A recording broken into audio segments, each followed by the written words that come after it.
Good afternoon, everybody. I'd like to call this meeting of the Renfrew County Housing Corporation on Monday, November 9th at 1 p.m. to order. Has roll call been taken?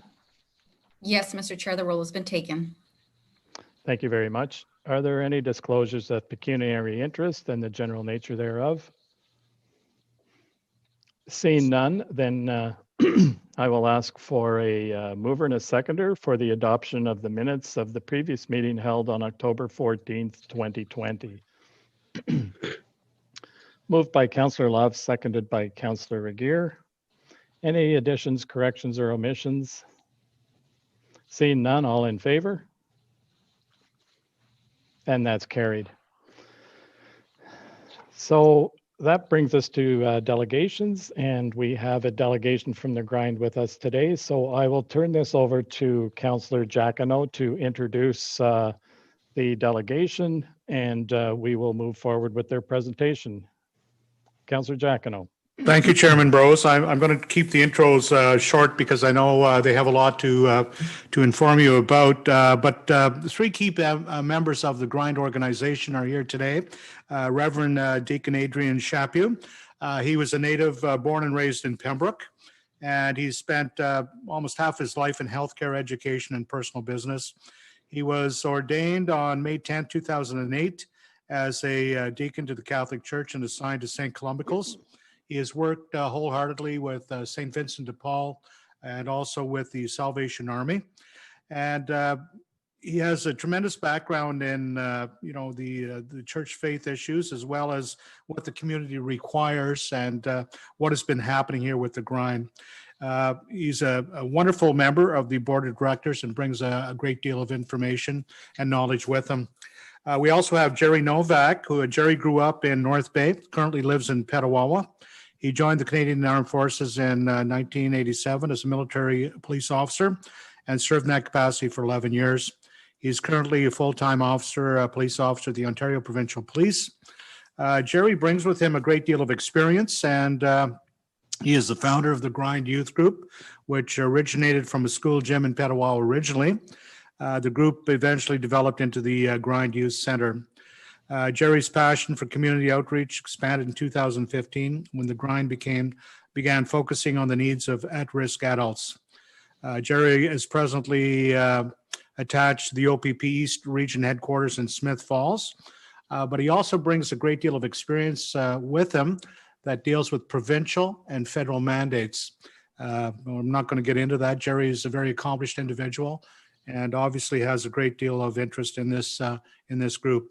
Dave Studham, who will be our presenter today, was born in Winnipeg, educated in Manitoba, California, and Ontario. He moved to Petawawa in 1977 and currently lives in Pembroke.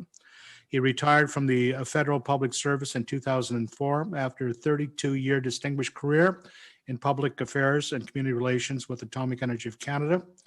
Dave also has I wasn't aware of it till we sort of spoke today, a community background in politics. He was a deputy mayor in Petawawa, I believe, out in Manitoba, and so he has some background on how this part of the section works too. So he has been very, very active with the grind, and that basically gives you the info. But what I'd like to say is basically that here are three individuals with such three dynamic and different professional backgrounds coming together to help other people. I mean, they don't say no very often. They're very passionate about what they do. They're passionate about the community, and I'm very pleased that we have an association with them. Without further ado, I introduce Mr. Studham to you. Dave? Thank you very much, Mr. Giacono, and good afternoon, everyone. On behalf of my colleagues from the Grind Pembroke, I would like to take this opportunity to thank you for taking the time to listen to our story, some of the important issues that the Grind is facing here in downtown Pembroke, and essentially because we do service individuals from throughout the county and those coming into the county who are at risk. We are,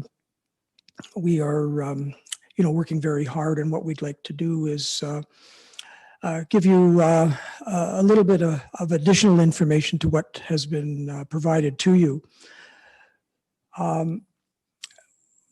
We're assuming that the documents that we provided to you in advance, you've had a chance to look at. So we're not really going to look at the details of those documents just because of the time factor. But if we do have time for questions, we're quite open to responding to any questions you have about those about the information in those documents.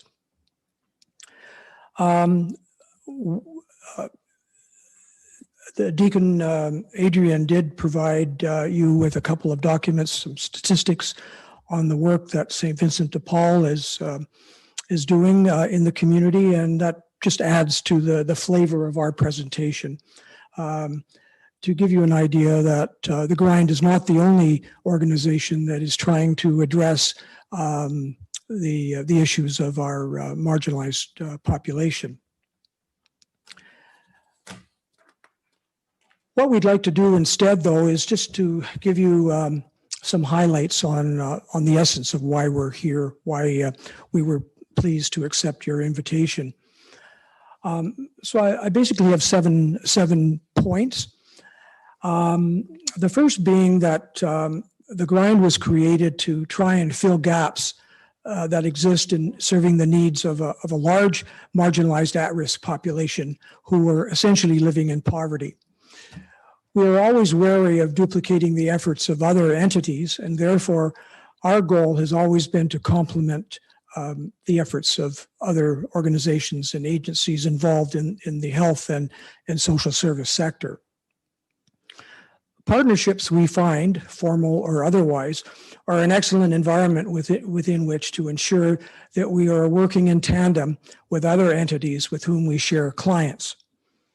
Partnerships create the discipline within which the players can maintain a focus on the needs of the client. Unfortunately, organizational mandates, many of which are legislated or dictated by financial rules and constraints, get in the way of client-centered approaches to service. Sometimes it is all too easy for us to forget that we're not just dealing with numbers of homeless, numbers of at-risk individuals in the community, but rather we're dealing with human beings who have feelings and very basic needs. Second point I'd like to make is that the Grind sees its role as a bridge to help people facing insurmountable hurts in their lives to get where they need to go to obtain the professional help they require to address their issues. We do not have, nor do we seek the resources to take on clients over the long term. Rather, we focus our efforts on a quick handoff to agencies that have the means to provide clients with the required case management services for as long as it takes to help them become more resilient and self-reliant. Third point I'd like to make is that the Grind's underlying value, in our opinion, as we once told a prospective donor who asked, "What do you sell?" Our value, we think, is in our ability to offer hope to those in our community who lost it a long time ago. However, to create a feeling of hope, one must first establish trust, meeting people on their own terms, on their own turf, within a safe, non-judgmental, and supportive environment. We strive at the Grind to provide such an environment. We never offer guarantees to those we serve. Rather, we simply say, "We're here for you, and we'll try and help you," providing you are willing to accept the help and are able to work with us. Fourth point, the Grind is not the only player, as I mentioned earlier, in the health and social service sector, aside from the government-funded agencies who are struggling to serve the at-risk population.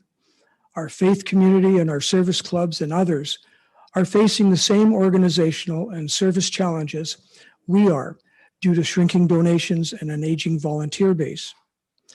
It's not just a matter, we feel, of providing handouts like food and clothing anymore. The issues we are facing are complex in nature and require a range of services and expertise, much beyond the ability of any one organization or funded agency to address. One of these players is the Society of St. Vincent de Paul, who is our partner. Deacon Adrian Shepu, who also serves as its spokesperson, has provided you with some statistics, as I mentioned, on those on what those working within the St. Columcille Cathedral Conference have been contributing towards meeting the needs of people in the community. Multiply this effort by the number of churches there are in Renfrew County, plus service clubs and other organizations, and you can get some feel for the magnitude of the effort being expended to assist our vulnerable population. While such support is still substantial at the moment, it is also vulnerable.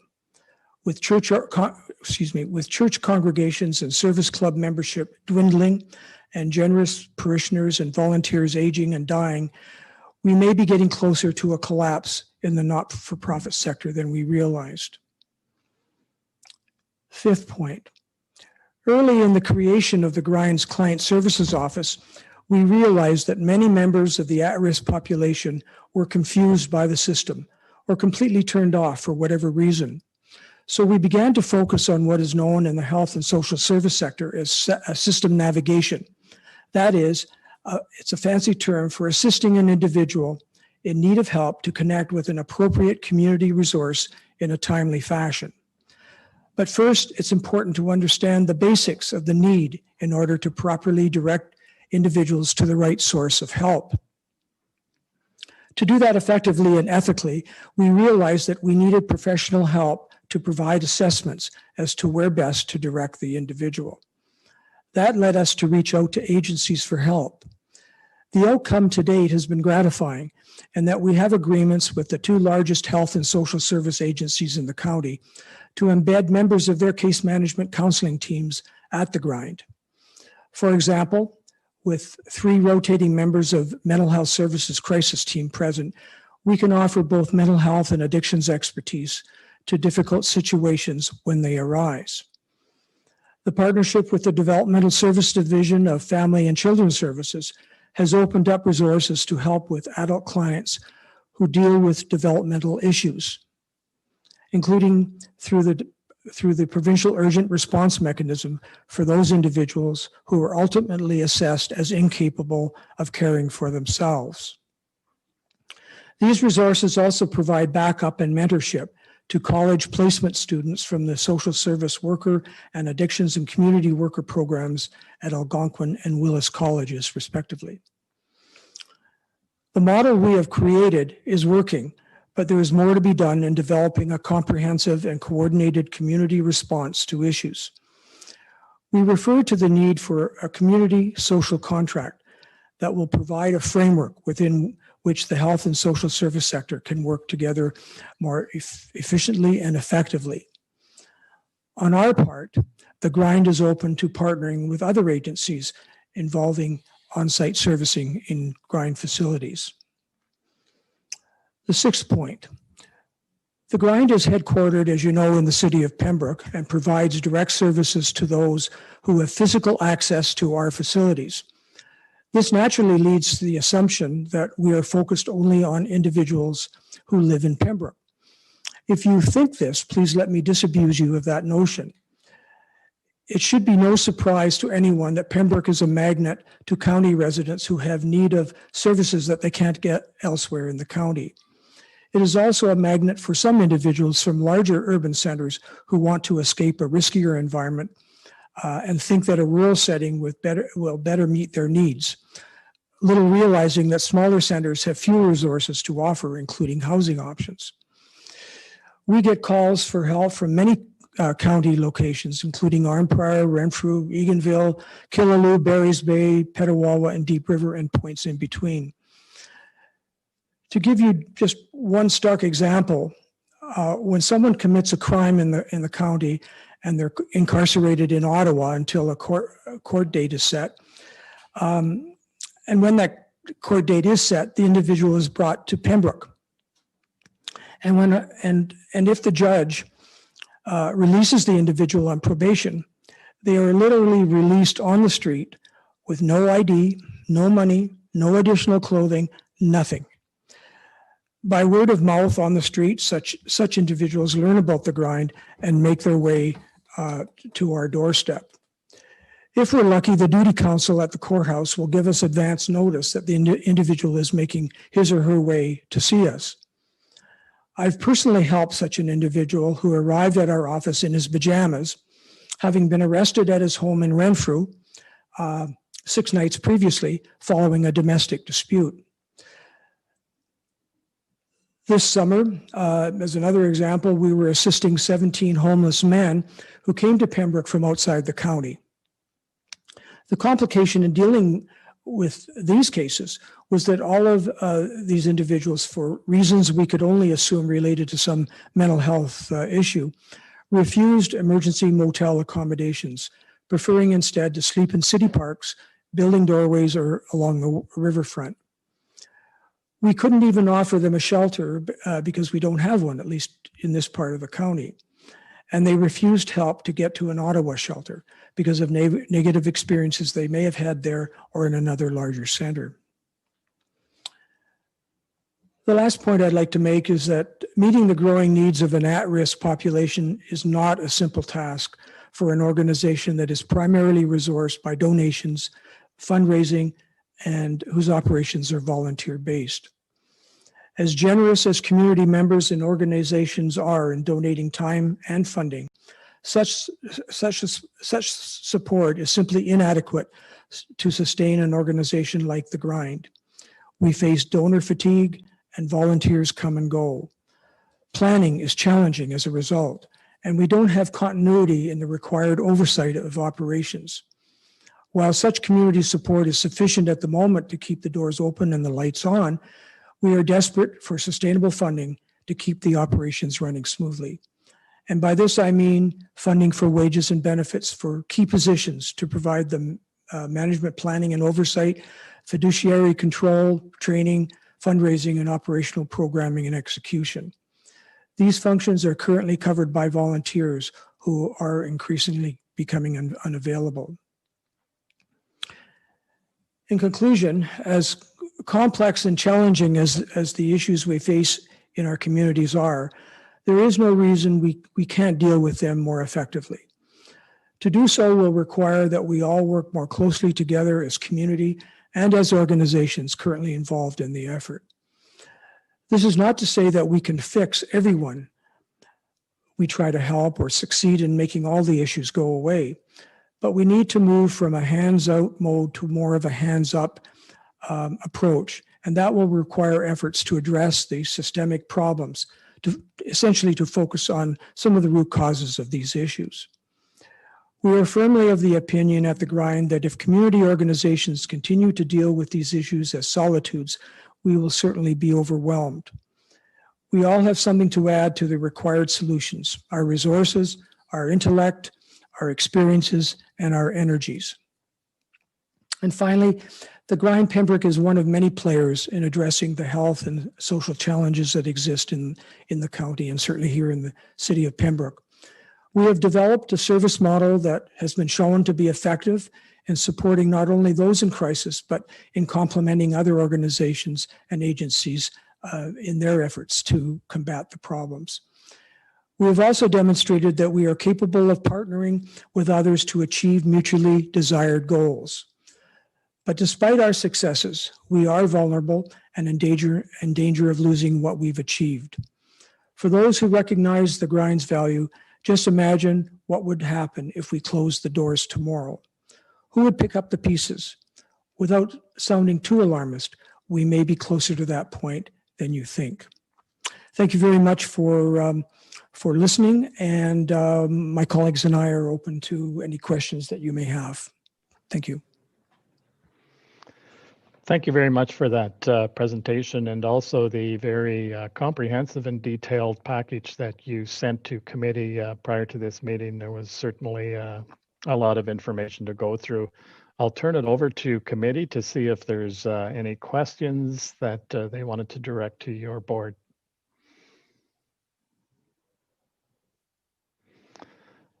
Oh, yeah, Warden Robinson. Thank you very much, Chair. And Dave, thank you very much for the presentation. I just have one, well, probably two questions, really. You're talking about the call from help that you're getting from other communities across the county.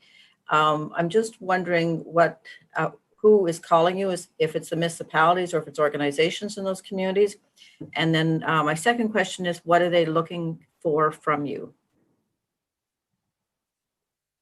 Start off and trying to answer those two questions, and then my colleagues can jump in from their experiences. I don't get all of the calls, of course, thank goodness, but anecdotally, what I'm hearing from volunteers and staff in our facilities is that these calls are coming from primarily individuals who have heard about the grind. If they're homeless, for example, we do advertise a crisis line, and this line is available after hours when Ontario Works offices are closed, and that was intentional so that we could complement the services that Ontario Works provides. So these individuals are calling, they hear about it from friends, or they may hear it from the OPP or some other source. We really don't have good statistics because we don't have the staff to really maintain a disciplined effort. But the needs that are expressed range from an abused woman who is phoning from a restaurant, afraid to go home. And in that instance, of course, we would refer that individual to Bernadette McCann House. We also, in that particular instance, and that was not too long ago, we stayed on the line to make sure that the individual was safe, and I tried to coax her to phone the police. She was very hesitant to do that because she felt that it would escalate the situation. We have people phoning for food. They don't have enough to feed their families. Individuals who are phoning because they can't meet their obligations to utility, whether it's Hydro One or Enbridge. We have individuals who are phoning because they're maybe a domestic dispute, and the spouse has kicked the partner out and doesn't have a place to stay. A whole range of issues that relate to the range of human problems that we're seeing in our communities. So we get everything, and we do try to refer people to resources in their own community, or if they can make it to Pembroke, then we can more adequately help them. Jerry or Deacon, if you want to add. If I can just add that to answer that question, the calls that we get are which be pretty much from the partnered agencies that we have, and mental health services, or the OPP. Killaloe called us because they had to place somebody in the shelter in overnight accommodations, and we assisted with that and making sure once they're in that motel that we follow up with the food and all the supports. So we do get them from other agencies, but not from the townships themselves. It's mainly between the relationships that we build with the agencies. And right now we have a partnership right now with Chalk River, with a church there, just with emergency food packs, just to get them out to the community, because we're seeing an increase out in that end as well. I would just have to add the same as Mr. Studham shared and Mr. Novak, that we have the calls as well from outside, whether it be Eganville, Barry's Bay, and a lot of our calls are to do with housing in the sense of places for them to stay with rent, assistance with utilities, difficulties, food, So we also look at partnering with the agencies I do with the Grind as well as with St. Vincent de Paul, and reaching out to make sure that everyone's needs are met. But we do have calls that come and we try to work with the partnerships that are out there in the communities, but sometimes we have to get out ourselves and go directly to them to ensure to have that support with them. So hopefully that answers your question as we continue to work together to make sure the needs are met of everyone in the county area.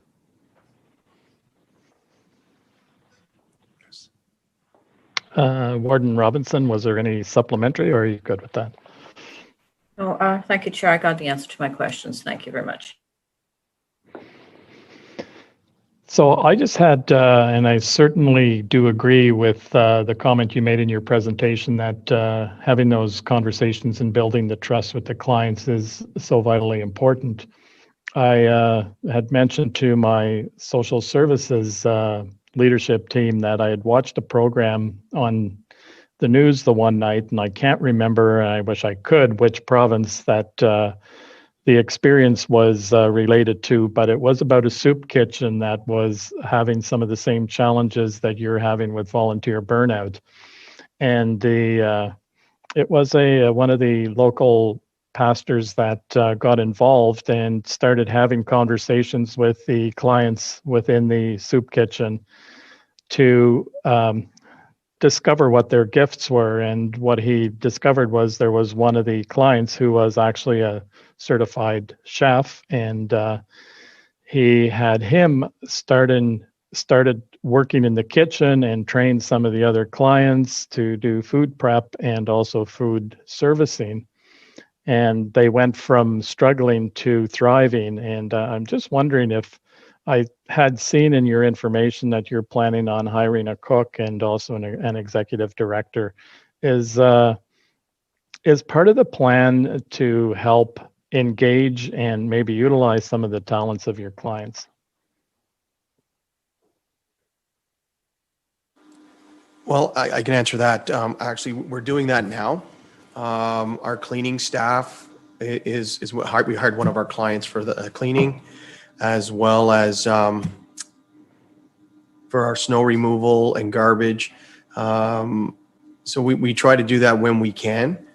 Moving forward with some of the programs we're hoping to start, we have those partnerships within the community to bring in workers with their own clients to start volunteering and being part of what we do.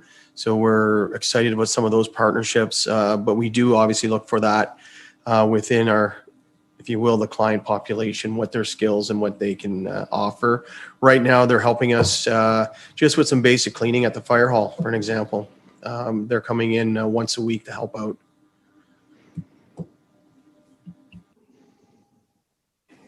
I just want to add to what Jerry said. Right now as well, we are partnering with Community Living, Upper Ottawa Valley, with one of their adult clients, and she's working in the kitchen and helping to prepare food and doing basic tasks like cutting up vegetables and so forth. And I know this individual because when I was with the United Way and we we're partnering with Community Living, I got to know a lot of the client base, and so this individual knows me.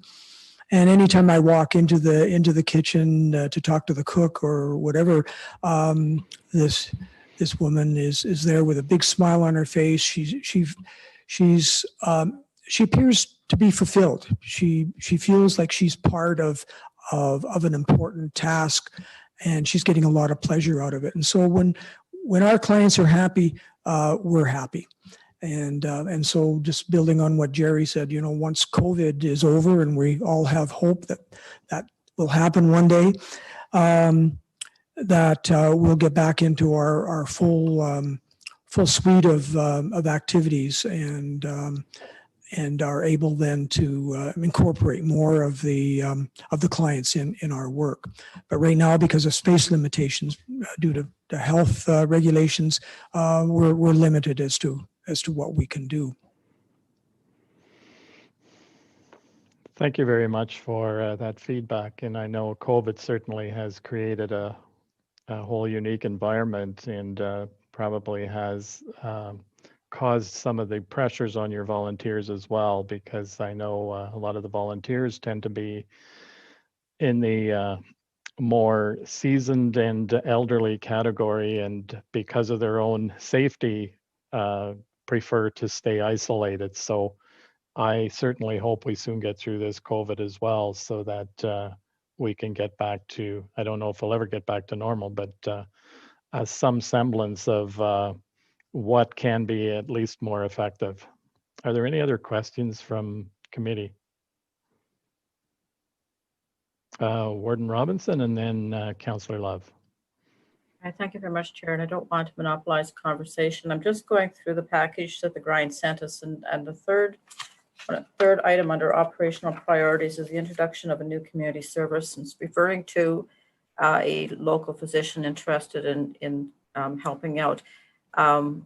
Again, as we're all painfully aware, we're in the middle of a pandemic, and most access to family physicians for those of us lucky enough to have a family physician are severely restricted, let alone people who do not have a family doctor. I'm just wondering whether or not, it's talking about involving an online triage. We actually have that in the County of Renfrew. It's called the Renfrew County Virtual Triage and Assessment Center, which is available to anyone in or outside of the County of Renfrew who has an urgent care need and cannot access a family physician or do not have a family physician. So I'm wondering, as far as the Grind is concerned, if you are sharing that phone number with your clients, because it is open already to anyone needing assistance. Yes, we are utilizing that number as well, but we're looking at going maybe a step further, and we're in some discussions with the medical staff to maybe have them come down and use our facility to meet with clients. That's kind of where we were trying to head, but if not, that system with the VTAC absolutely has been extremely valuable for us. I hope that answered the question. Oh, sorry. Yes, Warden Robinson, did you have a supplementary? Not so much a supplementary. Yes, Jerry does answer the question, but I really would encourage the Grind to look at the supports and services that are already existing there. And, if there is I don't know if there's a need to duplicate as opposed to need to help people access this service in particular. It's absolutely fantastic for folks. And, it's something that we're very hopeful will continue post-pandemic. And again, is accessible to anyone who can actually access a phone.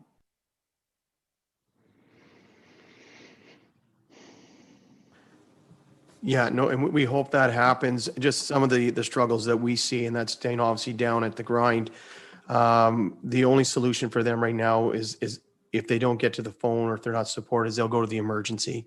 So we're looking at some kind of a solution there if the phone continues, and that's obviously something we would look at to see if that would be a really good support for them. But if not, trying to see if some medical support would come and deal with the basic, medical issues that they have, because right now we're just the only option for them because they don't have doctors. They're just going to the emergency.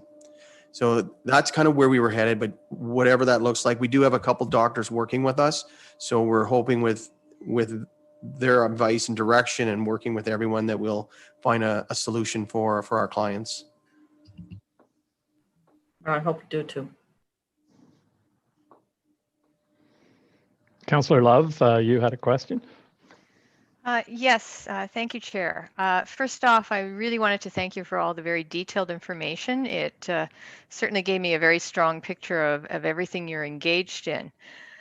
What I came away though wondering was you're pitching for a community social contract. I'm going to be just very blunt and say, what is it exactly that you're looking for? Because that was the one thing I didn't get a clear sense of. Are you looking for funding from the County of Renfrew? Are you looking for us to assist you to find sources of funding? Could you just, I hate to say it, but cut to the chase and tell me exactly what you're looking for?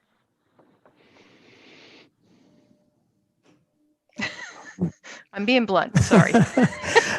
Yes, I guess two things basically.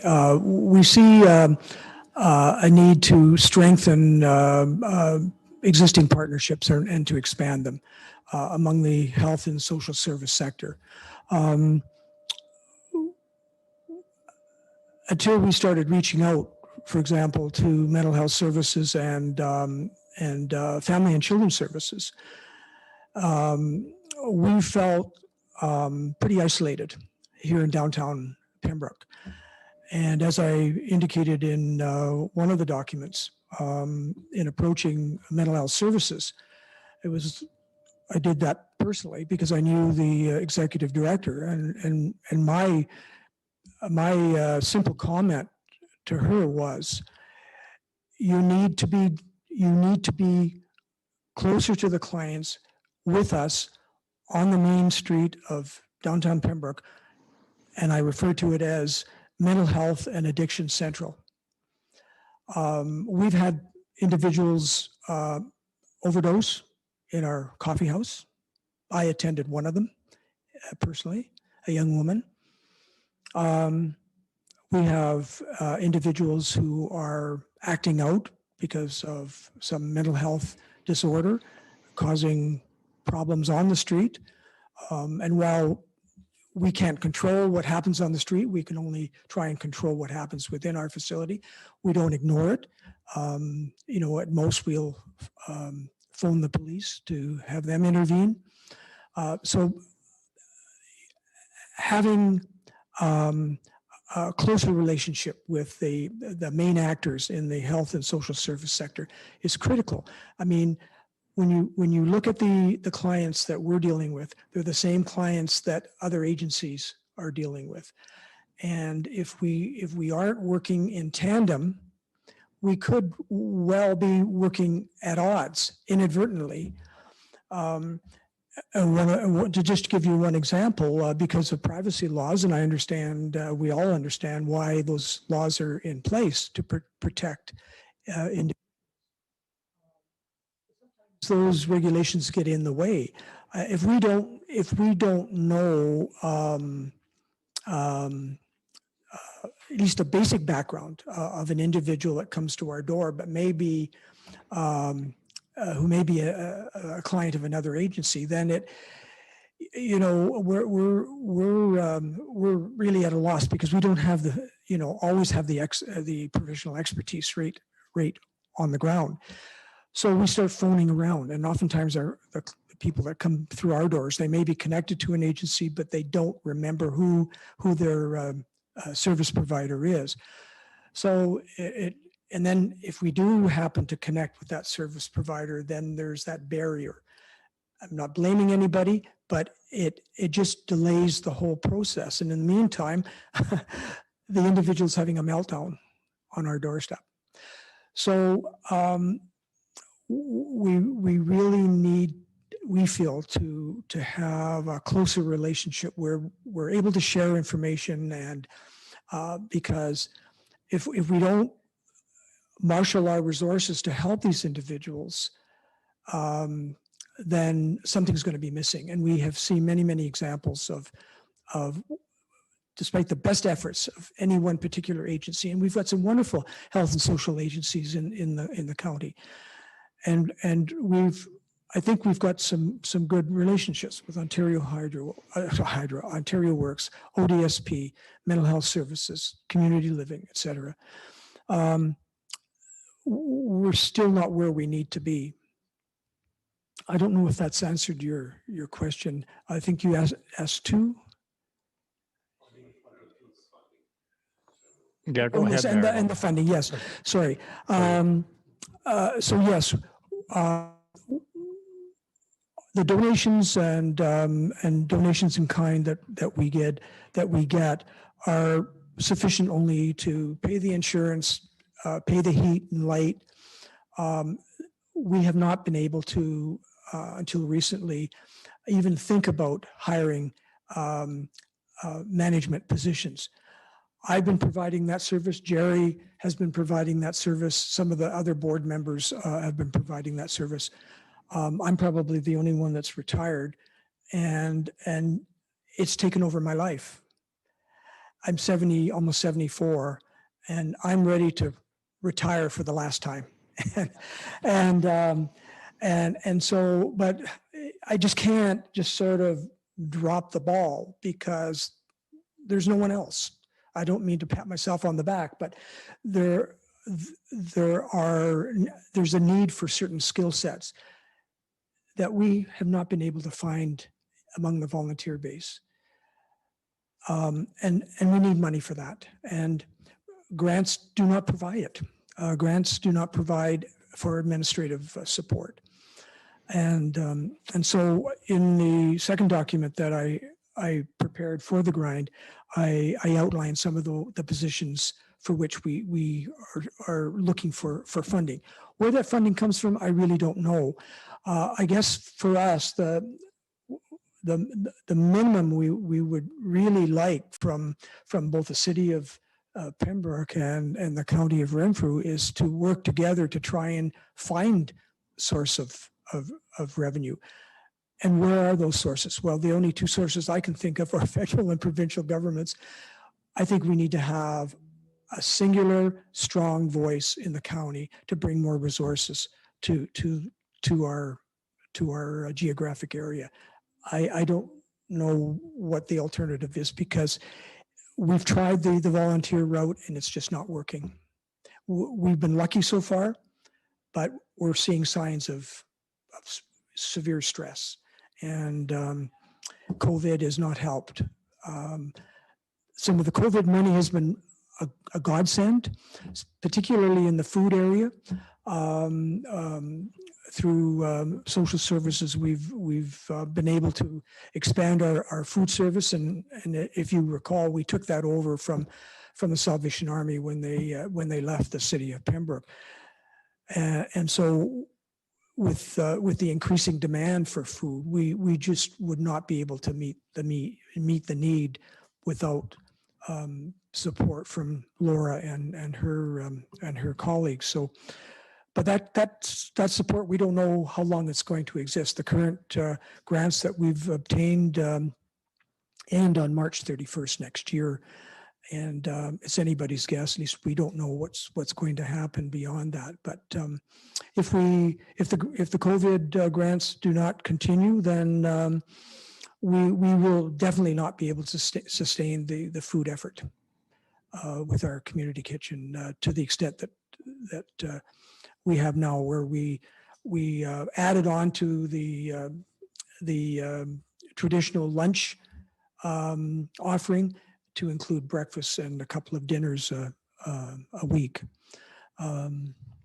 Anyways, it's we're coming cap in hand, and it's not necessarily to the county because we don't live in a bubble. We understand that the county of Renfrew has many requirements for the funding it gets from the provincial government, and it's not enough ever.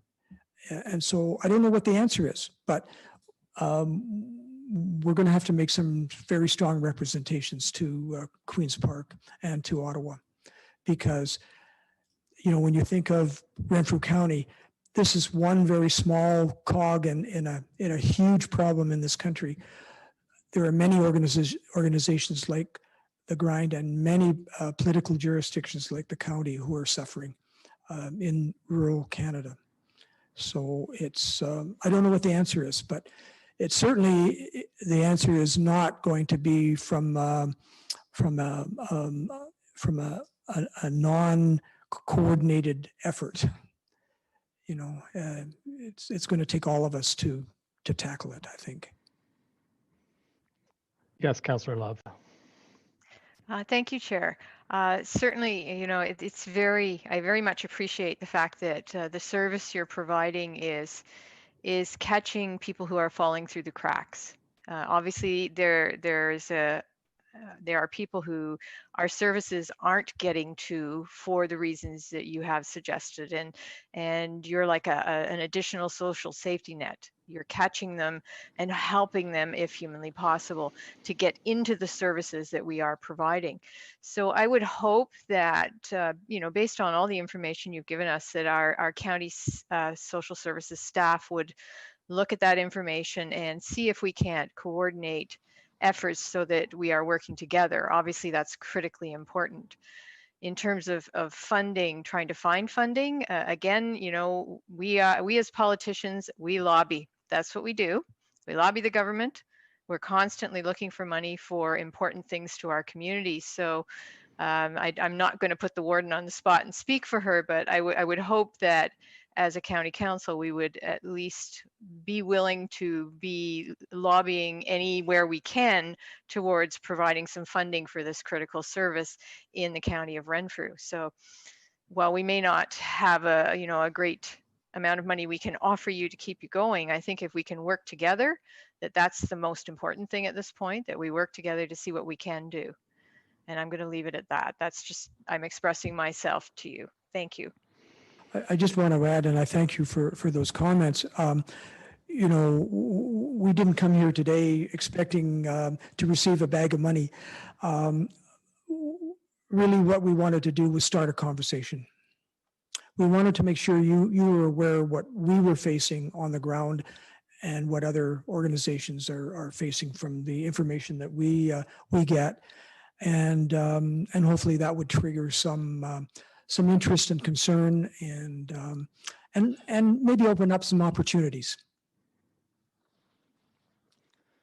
Well, I'd like to, on behalf of committee, thank you so much for the information you have brought forward. I think we're going to move forward with our meeting, but we will certainly take into consideration the information you have gathered and presented, and we will look to our senior leadership team to maybe start some lobbying on behalf of the province to make sure money does get down to these service organizations that provide the certainly necessary service to our most vulnerable sector. So thank you very much for that presentation. Yes, Warden Robinson. Thank you. Thank you, Chair. And if I can just echo your comments, and I would encourage you gentlemen, if you are getting together and thinking of some possibilities for sustainable funding that would be provincially supplied, that certainly having a conversation with our staff, and then our staff can bring back a recommendation to us as far as a county council is concerned as to how we can support you. Certainly, as Mayor Love has indicated, we are politicians and we lobby. And we lobby hard for what we believe in the county of Renfrew. So, going forward, again, thank you for this information. I would encourage you to continue the dialogue you have with our staff, and for the staff to bring back any recommendations they have to this committee. Again, thank you very much for your time. Thank you, Warden. Councillor Giacono, I see you have your hand up. Thank you, Mr. Chair and committee. I'd like to thank the mayor for making the council chambers available today, and also to you and the committee for the latitude in the presentation. I know it's usually 15 minutes. I prepared, based on the intricacy of the information that's been provided, I prepared to make a motion for discussion to have this presentation brought back to the whole of Renfrew County. I put that motion on the floor. So is there a mover and a seconder for, well, Councillor Giacono has moved it. Is there a seconder for that motion?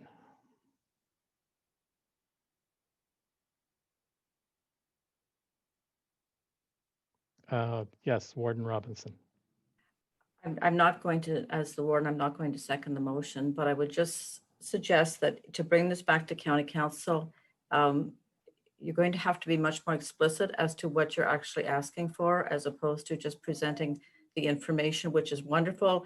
That background information can go to county councilors, but to bring it back to as a delegation to County Council, need to be much more explicit exactly what you're asking for. So I would encourage that before you do that, again, sit down with your partners and identify what can be done, and bringing those back to County Council would be, in my opinion, the best course of action at this point. Yes, Councillor Giacono. Based on that content, I'm prepared to rescind that motion and to perhaps have the committee take a look at some other points that may be brought back to Renfrew County Council as a whole for discussion. Thank you, Warden. Thank you, Councillor Giacono. So that will bring us to our next item, which is the director's report. And I just wanted to make committee aware that we have with us as well today our legal counsel, Mr. David Stewart, who's going to give the background on the transfer of assets of the Opeongo nonprofit to the Renfrew County Housing Corporation. So I will now ask Andrea to present the director's report. Thank you, Chair Brose. Through you to committee. Good afternoon, everyone. So the director's report starts on page 2 of your electronic report.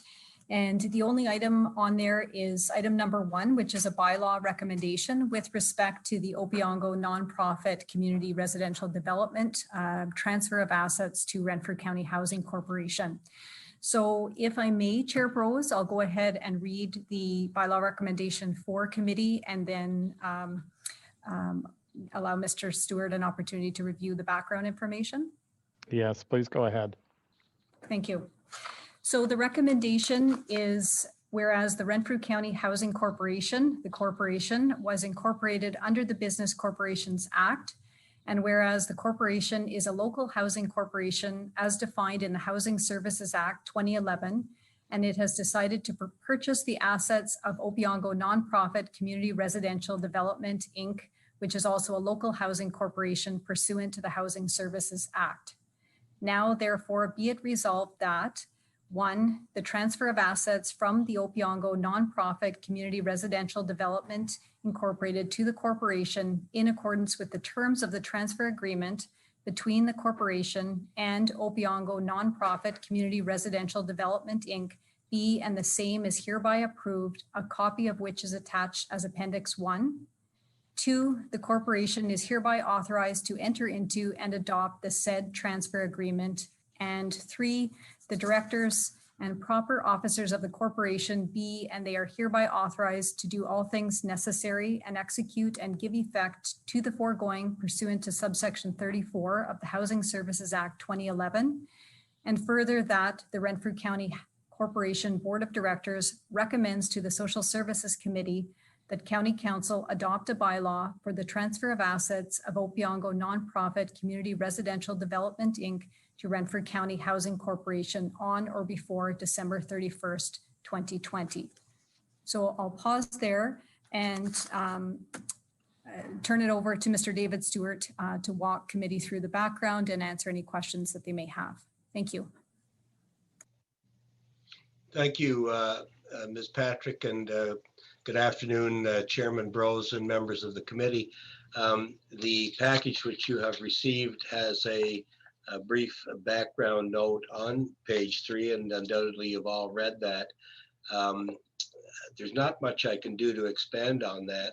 The background with respect to Opeongo, as I understand it, is that a long-serving board of directors was running out of steam, and perhaps the triggering event for its determination that it wanted to wind up the corporation was the fact that their manager was retiring after having served Opeongo Nonprofit Housing Corporation and the board for, I believe, the entirety of its existence. So it came to the county, or to Renfrew County Housing Corporation, with the proposition that it be somehow absorbed into the Renfrew County Housing Corporation, and steps were undertaken at that point by the Renfrew County Housing Corporation and the County Council to look to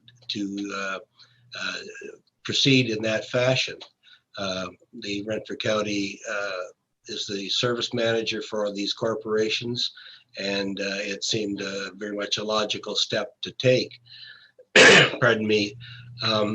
As the note indicates, the initial intention was an amalgamation of the two corporations, and I might say that that was a difficult process because of the legislation that was an impediment to an amalgamation.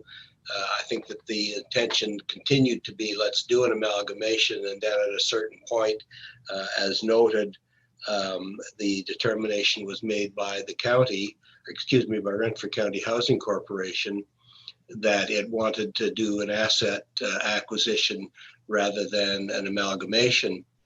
In the meantime, as I said, Mr. Trupp, who was the manager of the Opeongo Corporation, wanted to retire, and I think his deadline was, I believe, end of June last year. It could have been July, I'm not certain.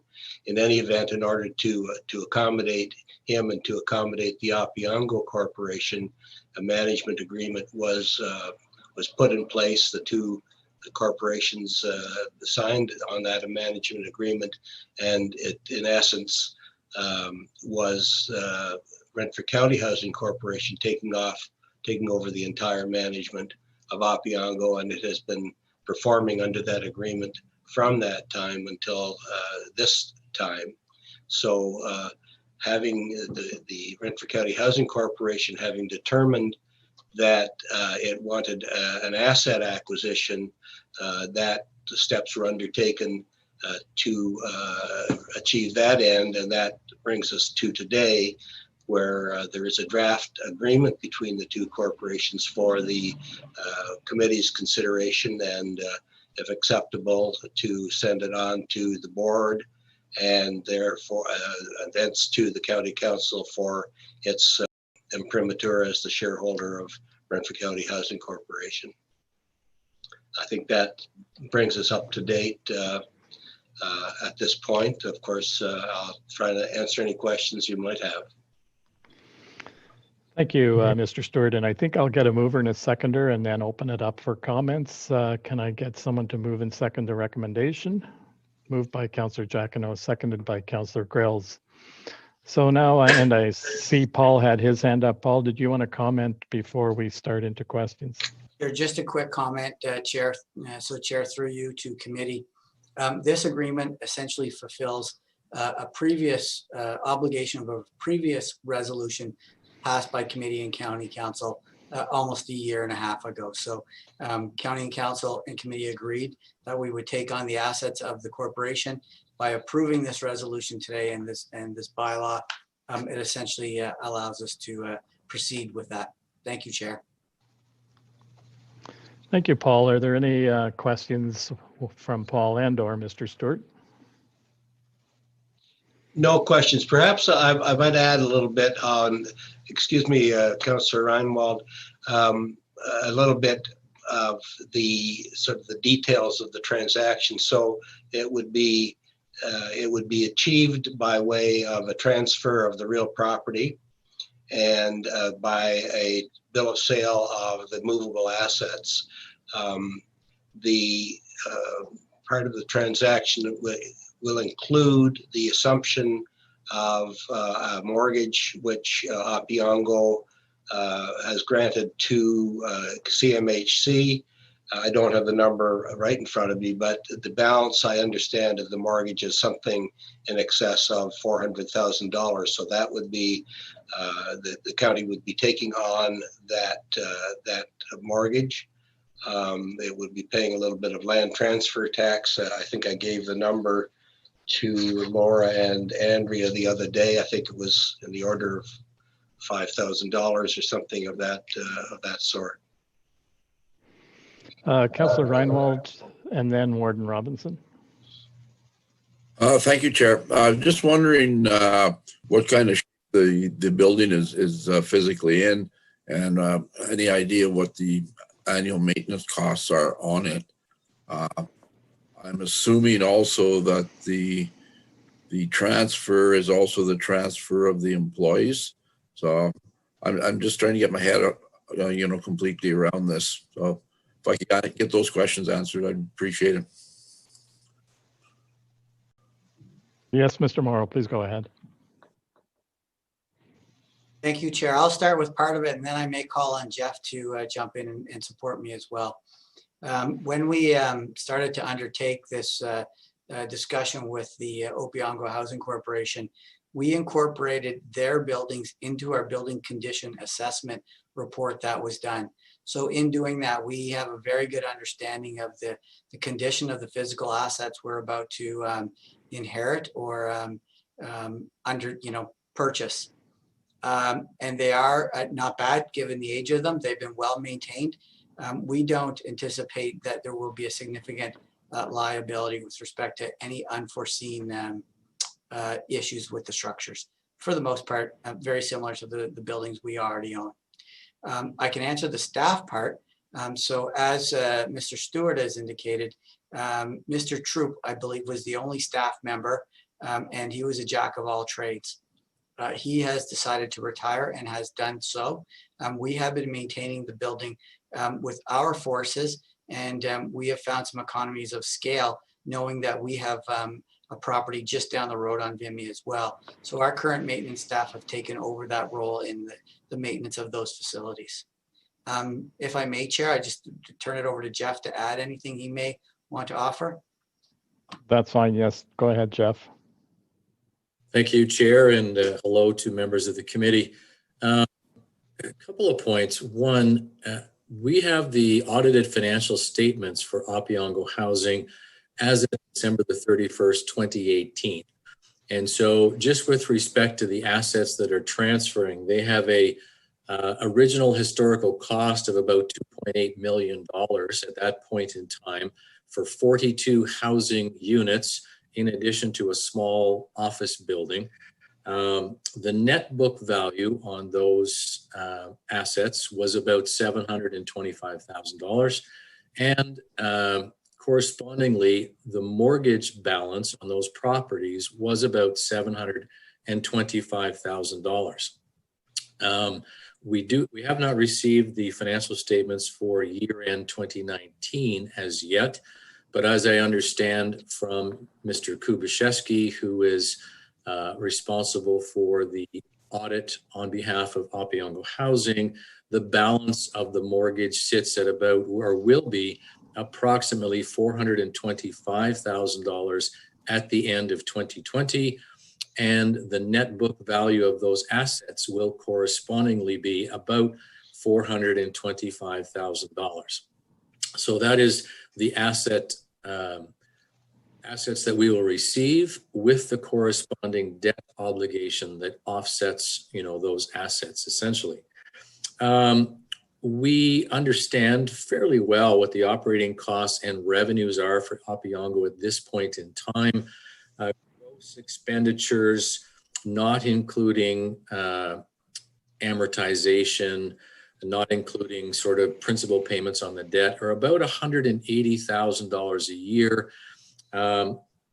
So that's kind of the quantum, if you will, of managing 42 housing units. A better way to look at it perhaps is that even at budget last year, our net loss, if you will, so expenses exceeding revenues on Opeongo Housing was about $140,000 a year. However, we used to support Opeongo with nonprofit subsidy payments like we do with our other housing areas of about $300,000 a year. So in fact, we do have a net savings to the County of Renfrew for managing these properties directly, given their current condition of the buildings. And so with that information, we created a budget in 2020, and we are creating some longer term capital asset management plans for that group of properties. But it's really a net savings, if you will, on an annual basis, mostly because our staff are also taking care of the responsibilities both administratively and on a maintenance point of view for this group of buildings in Renfrew. So therefore, we are experiencing some net savings on this asset transfer obligation. I hope, Councillor Reinwald, that answers your question. Yes, Councillor Reinwald, supplementary. Supplementary, I just wanted to say that you more than fulfilled my needs with regard to the two questions, both you and Mr. Morrow. I do recall some of the discussions that we had in the past on this, but you certainly brought things back to light. And so I was really concerned more about the building structure itself. And Mr. Morrow, you've certainly done that for me. And I was somewhat concerned about the cost. And Mr. Foss, again, you blew me away. Thank you. Warden Robinson, you had a question. I do, Chair. Thank you very much. And it's just a word that caught my eye. So in the second whereas for the bylaw, it says that we have decided to purchase the assets. And when I see purchase, I always think dollars and cents. But every time after that, when we refer to the assets, we refer to it as a transfer of assets. So there's no money involved here, correct? I'll address that, Councillor Robinson.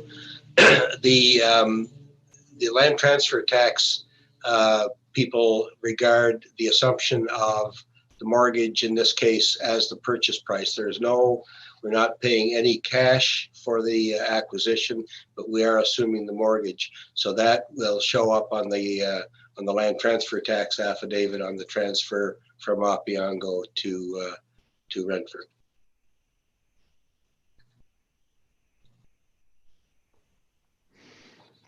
Does that answer your question, Warden? Certainly does. Thank you. Councillor Reinwald, you had another question? I don't have another question, but I think Mr. Foss had his hand up. Oh, sorry, I didn't see him. Go ahead, Mr. Foss. Thank you, Chair. Really a process question maybe for Mr. Stewart. I realize that we have the transfer date set at December the 31st, 2020. This is always a tricky situation because I believe the organization will be preparing audited financial statements for us as at December 31st, 2020. And it's those assets then from that audited statement that will transfer to us.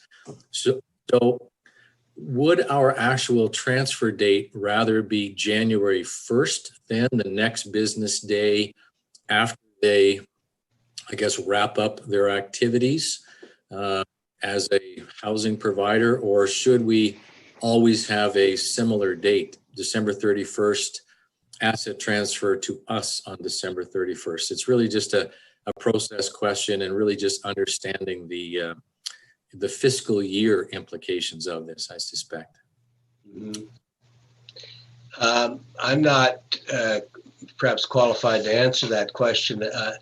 I think it's more of an accounting question perhaps, but my thought would be that we close the books at the end of the year by doing the transfer at the end of the year and not carrying it on into the next year.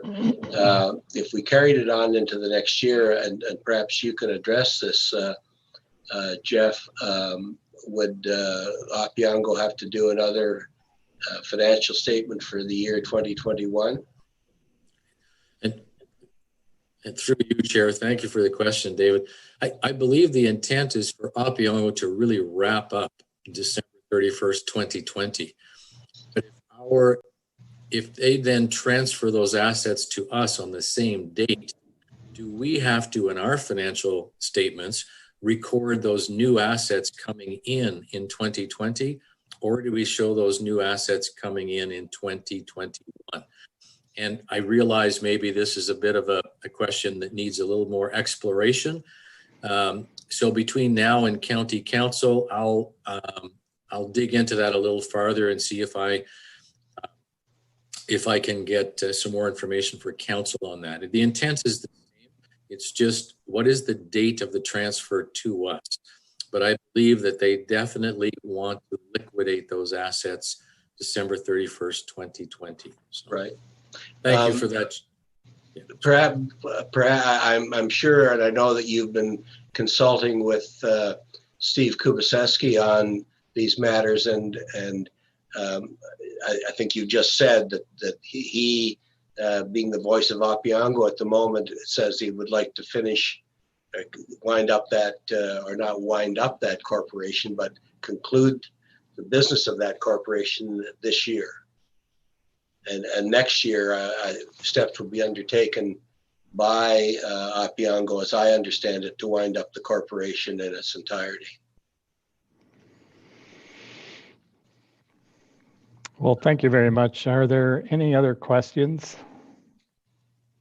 Seeing none, I'll call the vote. All in favor?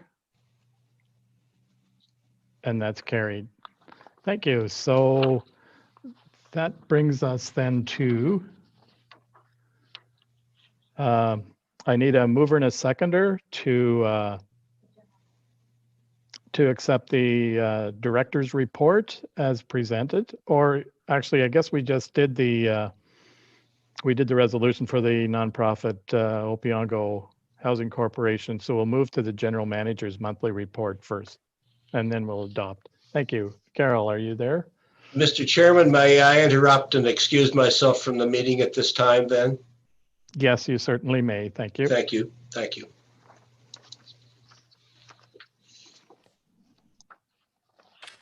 Good afternoon, everyone. It's nice to see you. So welcome to the Renfrew County Housing Corporation Board of Directors report.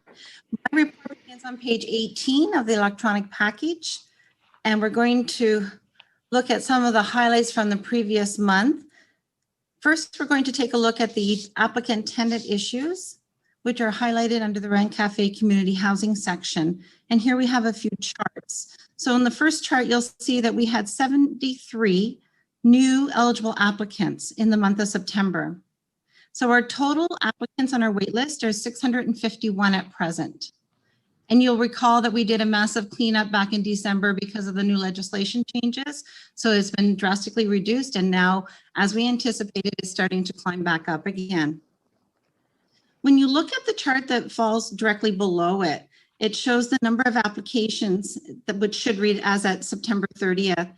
Our senior applicants are holding their own. There were no increases over the past month. Our adult applications have increased tremendously though. So that's where we noticed the big increase. And then of course there were 5 family applications received.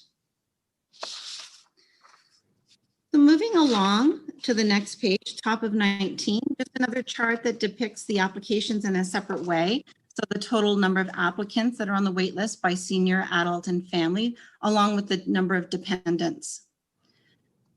We have a chart that indicates our move-ins, move-outs, and the comparison of the transfers for Arnprior, Renfrew, and Pembroke. And again, this is showing a low number of move-in, move-outs for Renfrew County Housing Corporation. It has been slow, and COVID is probably one of the #1 reasons to blame for this. So things are quite tight when it comes to our wait list.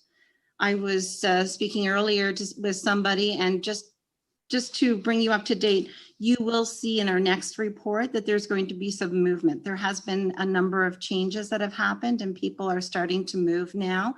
So folks are moving in with family members or making some changes in their shelter. So we will see some change there, and that will help the wait list on the other hand. One thing that was said is that obviously people like to live where they're living and don't want to move. So I guess it's a pro in some senses. The next chart shows the tenant issues. So as you're all aware, we're not yet issuing N4s at this point in time. We're working with our tenants. We're providing letters, strong letters of direction to folks who haven't paid their rent, getting them connected with our Ontario Works partners who are managing the housing and homelessness program to get them some help with their arrears. So you will see a change in our arrears numbers when we get to that point of the report, not this month, but probably the next month and the month following, because we've just actively started initiating some of those calls and more of the hand holding and door knocks with folks and reaching out to them to get them connected with HPP. So more to come on that for sure. N5s, we had 2 N5s issued and we had an N6. So there's been some social issues that we needed to take care of. Those items are still going forward at Landlord Tenant Board. And just to bring you up to date with Landlord Tenant Board, they are active. They're online now. We are pursuing a few cases this week in both Arnprior and Pembroke. We have some cases that were initiated prior to COVID, and those are coming forward now to Landlord Tenant Board. So I think I mentioned at our last meeting, there's something like 25,000 cases to be heard across Ontario. Moving to item number 2 at the bottom of the page, and that was our operating budget for the month of September, which was not available at the time of the mail out, but I do have it in front of me today. And if you just give me a moment, I'll give you a brief update. So if you had the chance to view our September 2020 Consolidated Treasurer's Report, you will see there is a number of underspendings on certain lines. And I just want to make you aware that as we're all very mindful of COVID, it has played havoc in many things, and it's also playing havoc with our budget. And because our move-outs have been so low, it directly impacts our maintenance and repair line, and it also impacts our painting line as an example. So we will have under expenditures in our regular operating budget for Renfrew County Housing Corporation for 2020. Which leads me to the capital budget, which is an appendix for you today. If you're taking a look at the capital variance report for 2020, you'll notice that we're making some headway on a number of items, but I have been forewarned by our capital works gal that there will be some issues coming our way. For example, site lighting. We more than likely will have problems sourcing some of those fixtures that are required for the site lighting. So that may be a job that we'll have to pick up in 2021 because those items are coming from offshore. Janet is working very diligently on our capital projects. So moving right along with our TCAs, non-TCAs, and of course the unplanned jobs that do come up. If things were to go as we say they're going to go, we would have a surplus at the end of the year of around $40,000. But we do realize in reality, there will be some hiccups coming our way. So the next item on my report is the current tenant arrears. So you will see for the first time, we have some very high tenant arrears. And again, I'm begging some leeway here because just keep in mind that we're looking at the end of September tenant arrears, and we've been working very hard starting in September and October with tenants and getting them linked up with the HPP program to use some of that social services relief fund and the arrears program that has been implemented. So steps are being utilized through the housing staff in partnership with the Ontario work staff to reduce these greatly. And we have spent a considerable amount of the social services relief fund money and our own chippy money in order to help folks stay in their homes. So more to come on that. Item number 3 is the community outreach piece and just doing our regular check-ins with our staff, our tenants, and our community housing partners. We continue to share information, discuss housing concerns, and most importantly, during these times, to stay connected with each other. The tenants are very grateful for having the tenant relations coordinators in and around the buildings. We have a property manager and a tenant relations coordinator that utilizes the lounges in our buildings so they can social distance and wear all the appropriate PPE and have conversations so that tenants can see them, that they're there, and that we're quite active in our roles. Tenants are very happy to see this happening. With the generous donations from Neighborhood Link and Antrim Truck Stop, 2 of our staff, Lori Murdoch and Stacey Paquette, were able to deliver 100 meals to tenants in Arnprior. So again, a big thank you to our partners, Neighborhood Link and the Antrim Truck Stop. This is amazing. And the tenants have been so grateful. Many phone calls and emails into the office to say thank you. And the final item of my report is a newsletter out to the tenants that was distributed to all. And of course, we get lots of great positive feedback on that newsletter. It's always nice to be able to provide something to the tenants that's not telling them how to do something or what to do or what they're not allowed to do. So this brings a lot of smiles to people's faces. And if Chair Brose would allow me, I wouldn't mind giving an update on the Canada-Ontario housing benefit. I just had news that we currently have 53 people accepted on that benefit. We have 17 pending, meaning the applications are in and we're waiting for CRA to approve. And we have, I had written down the average amount. The lowest amount of COB that we are seeing in our area so far is $55.63 to the participant. The highest amount is $782.53. So the average is sitting around the $250, just under $250 per participant. So it's not an over amount of money, but it's a nice amount to help people to be able to offset that gap between what they can afford and what the market value is. So again, the Canada-Ontario housing benefit is maybe not the right thing for everybody, but it's actually working for these folks. So I think that's fantastic. And I want to give a special thank you to a number of staff members that have really taken a lead role with the Canada-Ontario housing benefit. And they've made connections, made the phone calls, sent out the paperwork, and convinced them to give it a try and see what it was like. So there's some success in at least 53 households and 17 pending, and we're still working on more every single day. Thank you, Brose Chair. Chair Brose, sorry. That concludes my report for today.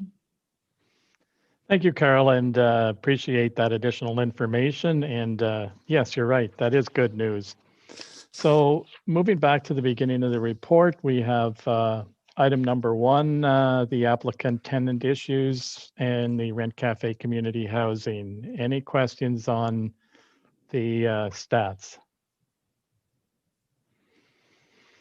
Seeing none. B is the tenant issues. Any questions or comments? Seeing none, that brings us to item 2, which is the operating budget. And of course, the capital budget as well. Any comments or questions? You're doing a good job, Carl. Nobody's got a question for you. Current arrears, item C. Any comments or questions? And I certainly have to extend appreciation to your staff for working through getting some of these rent arrears reduced and resolved so that we can bring that figure down. Hopefully within the next month, we'll see a decline. Item number 3 is the community outreach. I certainly do as well want to extend appreciation to the Antrim Truck for donating all of those turkeys to provide dinners to those residents. Greatly, greatly appreciated. And as you have said, the residents that received them were overjoyed as well. Any questions on the community outreach? Seeing none, then can I get a mover and a seconder to adopt the Renfrew County Director's Report? Moved by Councillor Reinwald, seconded by Councillor Love. Any questions on the report as a whole? Seeing none, all in favor? And that's carried. Thank you. Is there any items for new business? Seeing none, the date of our next meeting will be at the call of the chair. Can I get a mover and a seconder to adjourn? Moved by Councillor Reinwald, seconded by Councillor Giacono. All in favor? And that's carried. So that adjourns our Renfrew County Housing Corporation meeting, and we'll move right into social services then. We've already done our roll call, so I'll call the Social Services Committee meeting to order. Are there any disclosures of pecuniary interest and the general nature thereof? Seeing none, I'll ask for a mover and a seconder for the adoption of the minutes of the previous meeting held on September 30th, 2020 and October 14th, 2020. Moved by Councillor Regier, seconded by Councillor Grills. Any additions, corrections, or omissions? Seeing none, all in favor? That's carried. Thank you. We have no delegations. So that brings us to our Social Service Department and our department report, and I will turn it over to Andrea. Thank you, Chair Brose. Through you to committee. The department report starts on page 2 of your electronic package. Item number 1 is with respect to the approval of the County of Renfrew's business case for funding under the Social Services Relief Fund Phase 2. This announcement was made by Warden Robinson at our last meeting, and we've brought it forward as item 1 with the letter attached as Appendix 1 dated October 26 from the Ministry of Municipal Affairs and Housing, confirming that the County of Renfrew was successful in receiving the full allocation that was potentially available to us in the amount of $1,137,918. So once again, as we discussed last month, I'd like to thank the staff that pulled together the information in very short order to put together the business case and for the writing of the business case and allowing the county to receive the full allocation of funding. And we are told that funds should flow through to the service manager within the next couple of weeks. Item number 2 is the Rapid Housing Initiative. This is a new program that has been announced through Canada Mortgage and Housing Corporation. I'll overview for committee a little bit of the key features of this new program. This is to provide some capital funding to try to bring about more residential long-term housing options for people. There's 2 streams of funding that has been made available. The major cities stream is $500 million that has been allocated to 15 urban centers across Canada that were identified as being in the greatest need. And then there is a project stream, which is another $500 million, that's available in an application-based process. So the Canada Mortgage and Housing Corporation website has a portal that is open for applications. The portal opened on the 27th of October, and it's remaining open until December 31st of this year. So applicants that can submit applications for funding include municipal, provincial, and territorial governments, Indigenous governing bodies and organizations, as well as nonprofit organizations. And the intention is that this be for capital funding only for residential developments. It is intended to be permanent housing, so long-term tenancy, 3 months or more. So a shelter, for example, would not be eligible for funding. Applicants need to provide confirmation of secured operational funding sufficient to cover ongoing operating and programming expenses. And all units must be affordable and dedicated to people who are vulnerable and targeted under the National Housing Strategy. And they must be units containing 5 units or beds at a minimum, with the primary use being residential. So as the name indicates, this is really intended to fast track some housing developments. As I said, the portal is only open until December 31st, 2020. It indicates that decisions will be made in January of 2021, with funds flowing through to eligible applicants in March of 2021, and for the housing development to be completed within 12 months of that date. So this is new information that we've become aware of. There are some upcoming webinars through OMSA and through the Ontario Nonprofit Housing Association that we will be having staff attend to bring back more information. But that gives committee, I hope, an overview of this new program. Item number 3 is a bylaw with respect to the QP Local 4425 and Renfrew County Housing Corporation's union agreement. This item came forward to committee last month as a resolution, and it's coming forward this month as a bylaw recommendation. So again, just reiterating, this was a one-year agreement that was reached covering the period of January 1st to December 31st of 2020, including a 1.5% pay increase in 2020. And I know the overview was reviewed in detail by Director Lapine in last month's meeting. So if I may, Chair Brose, I'll ask if you would like me to go ahead and read the recommendation. Yes, please go ahead. Thank you. So the recommendation that the Social Services Committee recommends to County Council that a bylaw be adopted approving the collective agreement between QP Local 4425 and the Renfrew County Housing Corporation for the period of January 1st, 2020 to December 31st, 2020, which was ratified by the QP Local 4425 membership on September 29th, 2020. I'll pause here, Chair. So are there any questions on the QP negotiations? If not, I'll just ask for a mover and a seconder to bring that recommendation forward to County Council. Moved by Councillor Regier, seconded by Councillor Reinwald. All in favor? And that's carried. Thank you. Please go ahead, Andrea. Thank you, Chair Brose.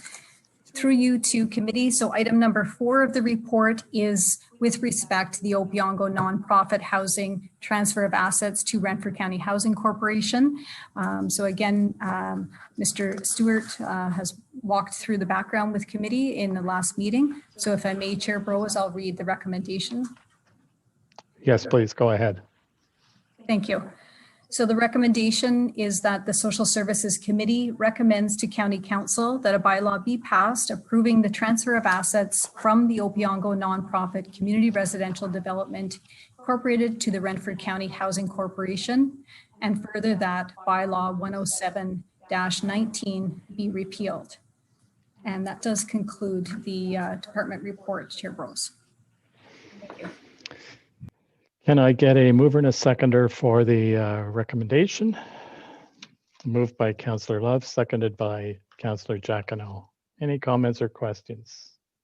All in favor? And that's carried as well. So moving back to item number 1, the Social Service Relief Fund and the Service Manager business case. Any comments or questions? Once again, I want to compliment our social service staff and leadership team for putting together that business case in a very, very short time, and certainly appreciate getting that good news. Item number 2 is the Rapid Housing Initiative. Any questions or comments? Yes, Warden Robinson. Thank you very much, Chair.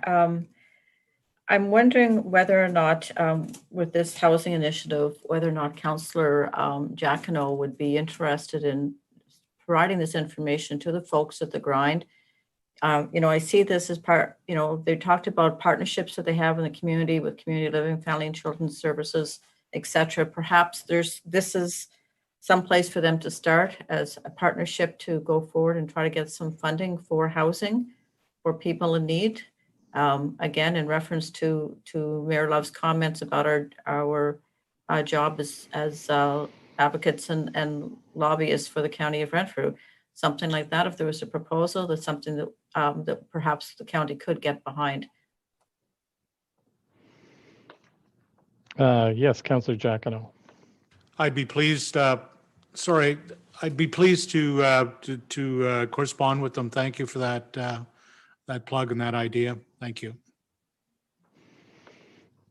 Thank you, Warden. You took the very same thoughts out of my head that I thought this might be an opportunity for the grind. I also was wondering, and I'm not sure if Paul is still with us, but if Paul and or Craig, if he's with us, would be aware of any of the developers that might be,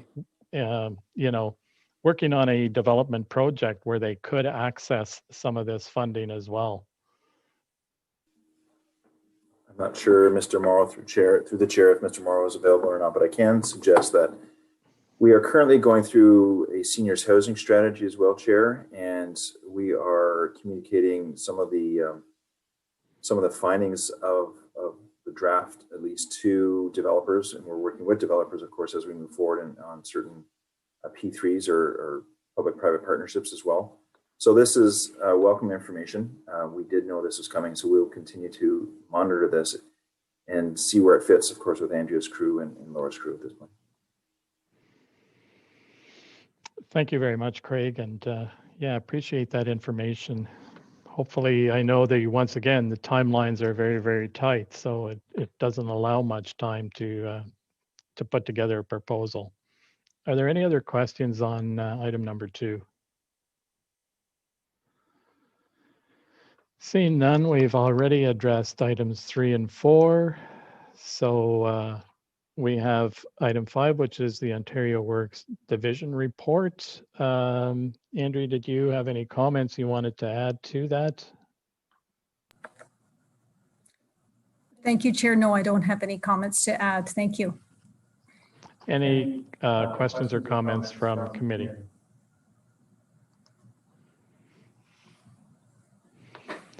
Seeing none, then that concludes the Ontario Works report. So that brings us to our Child Care and Early Years Division report. Judy, are you there?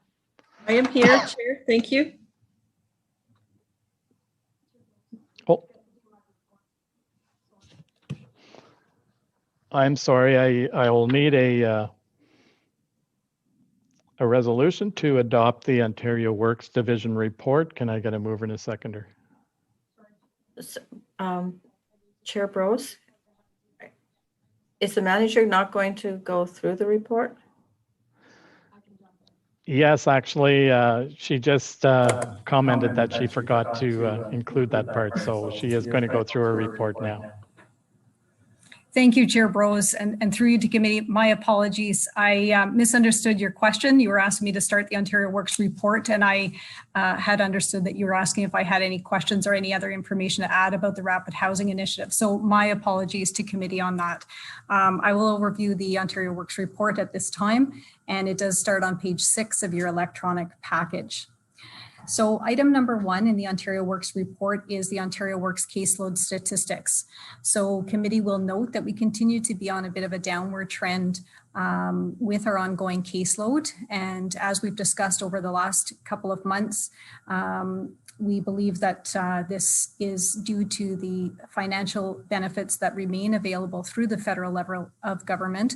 Our ministry is indicating that this is a trend being seen across the province with a decrease in the Ontario Works caseload, and the ministry is expecting an upswing to occur when the federal benefits do end, which continues to be a bit of a changing time frame, but we will continue to keep a close eye on this and keep committee informed about trends with these numbers. Moving on to item number 2, this is our homelessness prevention program, which we deliver in partnership with Renfrew County Housing Corporation.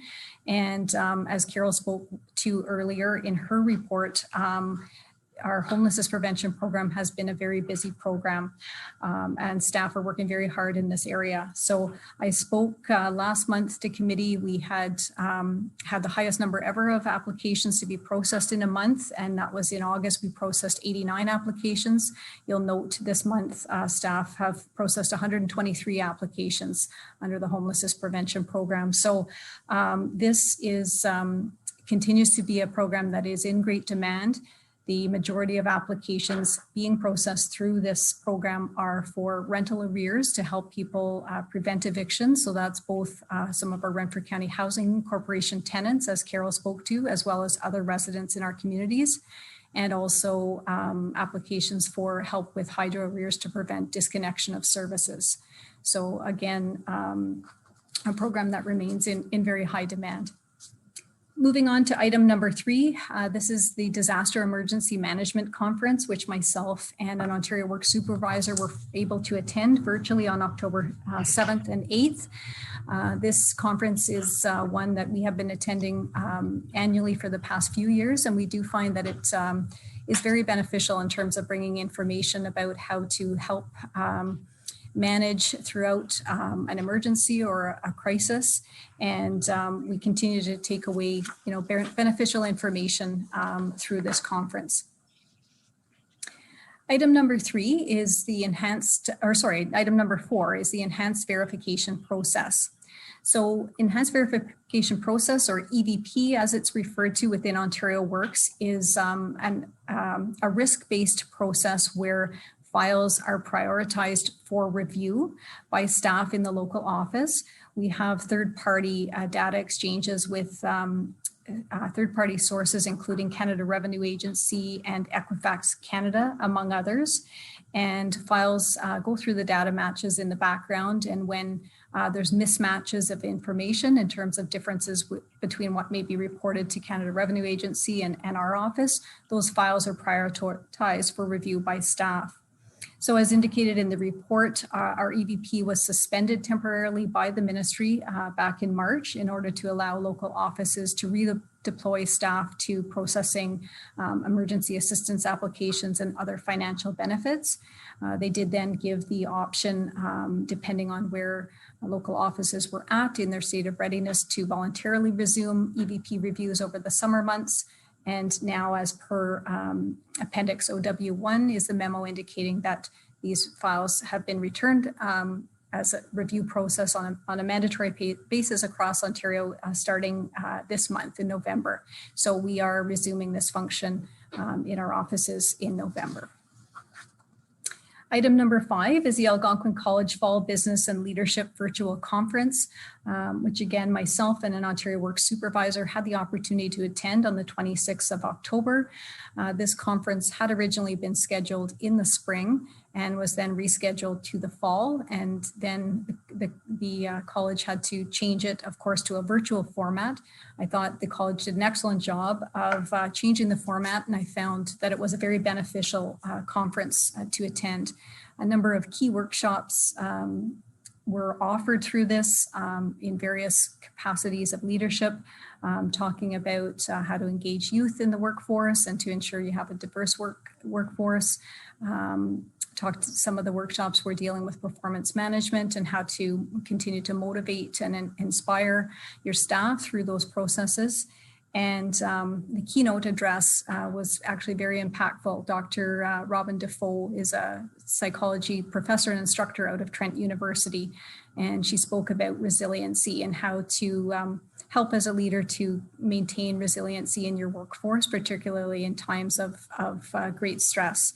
So that was something that we certainly took away some key tips, and we're pleased to have the opportunity to attend. Item number 6, Business Technology Network meeting. I attended this virtually on October 28th. I sit on this committee as the representative for Eastern region, and this group meets to talk about our system changes that occur in our technology, which is SAMS, in order to support the program changes that are happening across the province. So the recent meeting was discussing the new common assessment tool that is being introduced in the employment transformation prototype regions, which are Peel, Hamilton, Niagara, and Muskoka-Kawarthas. And this tool, which will be available for those regions to start using in January of 2021, will allow both social services staff as well as Employment Ontario staff to access a common tool to input information about clients, their goals, their barriers, and their progress in addressing some of those goals. So this technology is going to link our system, SAMS, with the Employment Ontario system, which is CAMS, and enable staff to access that information, and that will be part of the prototype region's first steps. And the final item in my report this month is item number 7, which is an item on staff training. We were able to have 8 staff participate in the OMSA's virtual mental health forum held on October 21st and 22nd.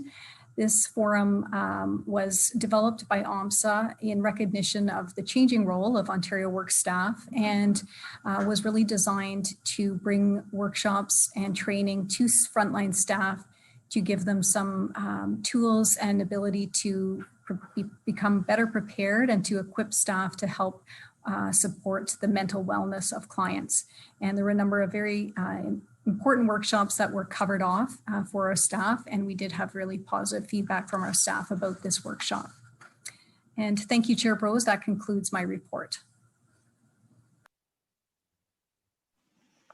Thank you, Andrea, and my apologies to you, Andrea, and committee for the unclear communication on your report at the beginning. So appreciate the reminder from Warden Robinson that we cover that report. Which brings us to item number 1, which is the Ontario Works caseload statistics. Are there any questions or comments? Item number 2 is the homeless prevention program. Item 3 is the disaster emergency management conference. Item number 4 is the enhanced verification process. Item number 4 is the Algonquin College Fall Business and Leadership Virtual Conference.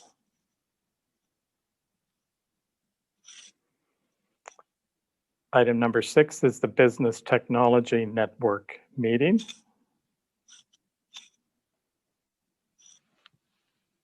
And finally, item number 7 is staff training. Just a question for Andrea on the staff training. Is this something that eventually all of the Ontario Works staff will be taking? Thank you for the question, Chair Brose, and through you to committee. So the OMSA normally has a staff annual training day, and normally when we're in pandemic, it's held in Toronto, and we're only able to send maybe 2 staff. So we were pleased with it being offered virtually that we were able to have 8 staff attend. As per our regular process, we do have staff bring back information and notes to share with their colleagues in at this time in Zoom meetings. So the information is shared, but it is offered as an annual conference. So it's not something that we can send subsequent staff until next year's opportunity. Thank you. Thank you very much. So that then brings us to Judy and the Child Care and Early Years Division report. And sorry, I cut you off there before, Judy. Please go ahead with your report. Thank you, Chair. Hello, members of committee. So my report begins electronically on page 9. Item number 1 are our statistics for the last month. Item number 2 is a letter from a child care staff from Mountain River. I've attached that for you. Item number 3 is our Early Childhood Educator Day celebration. I would like to sincerely thank the chair and the warden for spending the time that they did to create such a special video message. We had over 1,000 hits between our 3 videos. So we obviously were well seen and well heard. So that was a wonderful day for them. Item number 4, we were to hear by October 30th if there was going to be a new school build in Renfrew County. To date, I've received no information from the province. So the assumption is that we didn't qualify, the county didn't qualify for item number 4. Item number 5 is an amount of funding that is available to the school boards to provide retrofits, repairs, and upgrades to school facilities in response to COVID-19. If there are child care centers that are in the schools and they want to do some joint work, the funding will come from the school board, not through child care. for things like water fountains, upgrades to ventilation, perhaps windows that open, that type of thing. I've yet to partner with the school boards to find out what their plan is. This is a fairly new initiative, and I was hoping to give them a couple of weeks. So by the end of this week, I will reach out to them to see if they've had a look at this, if they've scanned the county, and if they've made any decisions. And that, Chair, concludes my report for this month. Thank you very much, Judy, for that report. Moving back to item number 1 is the licensed childcare statistical report. Any questions or comments? Yes, Warden Robinson. Thank you very much, Chair. It's just around the number of children being served right now. So I see in October it was 946, and I had the benefit of being at an emergency operations committee meeting this morning where Andrea informed us that that number is down to 808. So I'm just wondering, I know we have 31 centers open. Are any of those centers at risk of closing because they don't have enough children attending? Through you, Chair. Thank you. That's a very good question. At this point, no. We are, though, keeping an eye on enrollment.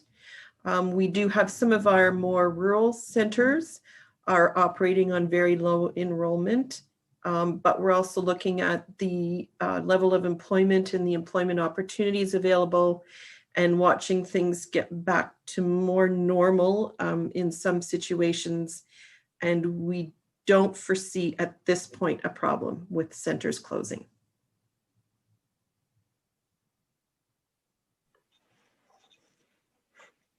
Thank you, Judy. And just a comment on that item as well. When I went through the statistical report, I did see that even though the percentage of children in our childcare centers is down, there's actually more staff servicing those centers. And I'm assuming that's because of COVID. And I think what I would like to suggest to committee under new business is a resolution whereby the county sends a letter to the province that there should be, in my opinion, an enhancement on the wages for our early childhood educators, the same as what the PSWs were given, because without the ECEs, our frontline workers wouldn't have the support they need to attend to the people that require those frontline services. And I think the service they provide is every bit as important, but they've kind of been left out of the wage enhancement. And the other part that's a challenge for these workers is that most of their work is part-time. And because under the new COVID rules, they can't move from site to site to increase their hours to full-time. They're really, as I see it, in a hardship situation. So, Judy, I know you and I have talked about some of the challenges you have even filling some of those EC positions. And is that one of the challenges you're still facing? Excuse me. Thank you, Chair. That's a really good question. So when we ended our conversation at noon today, I asked my staff to pull together the average hourly wage of our childcare providers, of our ECEs in the system. And we're looking at an average rate of about $17 an hour. Now, the province does add an extra $2 an hour. That's called wage enhancement, but that's been an additional allowance that's been provided for the last 3 to 5 years. And it's not something that we can count on every year. It's something that we wait to see if it's built into the budget. One of the things that did not happen through COVID is our licensed childcare providers, our ECEs, were not afforded the benefit of an increased wage due to COVID and the situations that they were working in. And that's what the chair is speaking of. That's one of his concerns is, does committee feel that they were kind of left behind in that wage enhancement piece? Am I correct, Chair? That's correct. And thank you for putting together that additional information. because I think it demonstrates that even though it's such a vital support for our frontline workers to have these ECEs, their wage is relatively low, and they just don't have that opportunity to build hours to full time by moving from location to location. Yes, Warden Robinson. I'm just wondering, is there such a thing as an ECE provincial organization or body that would do that lobbying on behalf of the early childhood educators?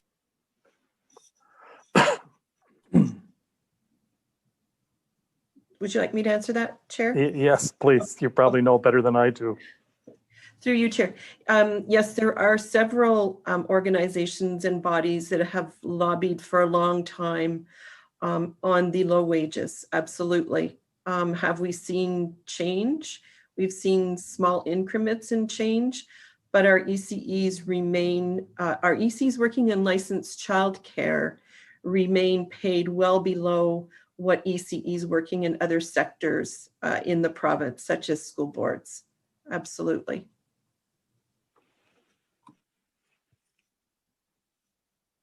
Yes, supplementary, Warden Robinson. Yes, thank you, Chair. So I'm just wondering through you to Judy, whether or not she knows if any of these bodies or organizations or associations, because I don't know their names, have actually started any lobbying efforts specifically around enhanced wages due to COVID. Through you, Chair, yes, they are ongoing. The lobbying is ongoing with several boards.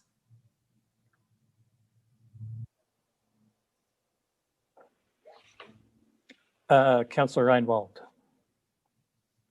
Thank you, Chair. Through you to Judy, what is it? Would you know what the salary differential is between an ECE here as opposed to an ECE in the school board? Are we looking at $2, $10? Through you, Chair, data that is not completely up to date as of today, but data that I have seen, figures in the past, indicate that there can be up to an $8 an hour difference.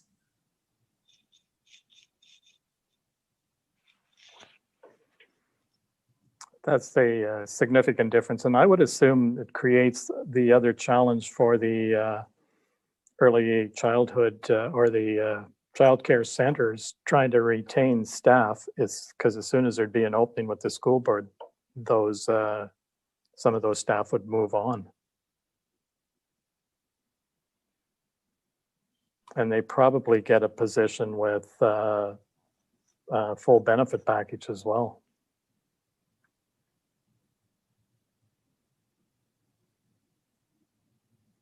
Has that been your experience, Judy? I'm sorry, Chair, I wasn't sure if you wanted me to comment or not. I'm sorry. So absolutely. The licensed childcare operators right now across the province are having difficulties with recruitment and retention in the sector.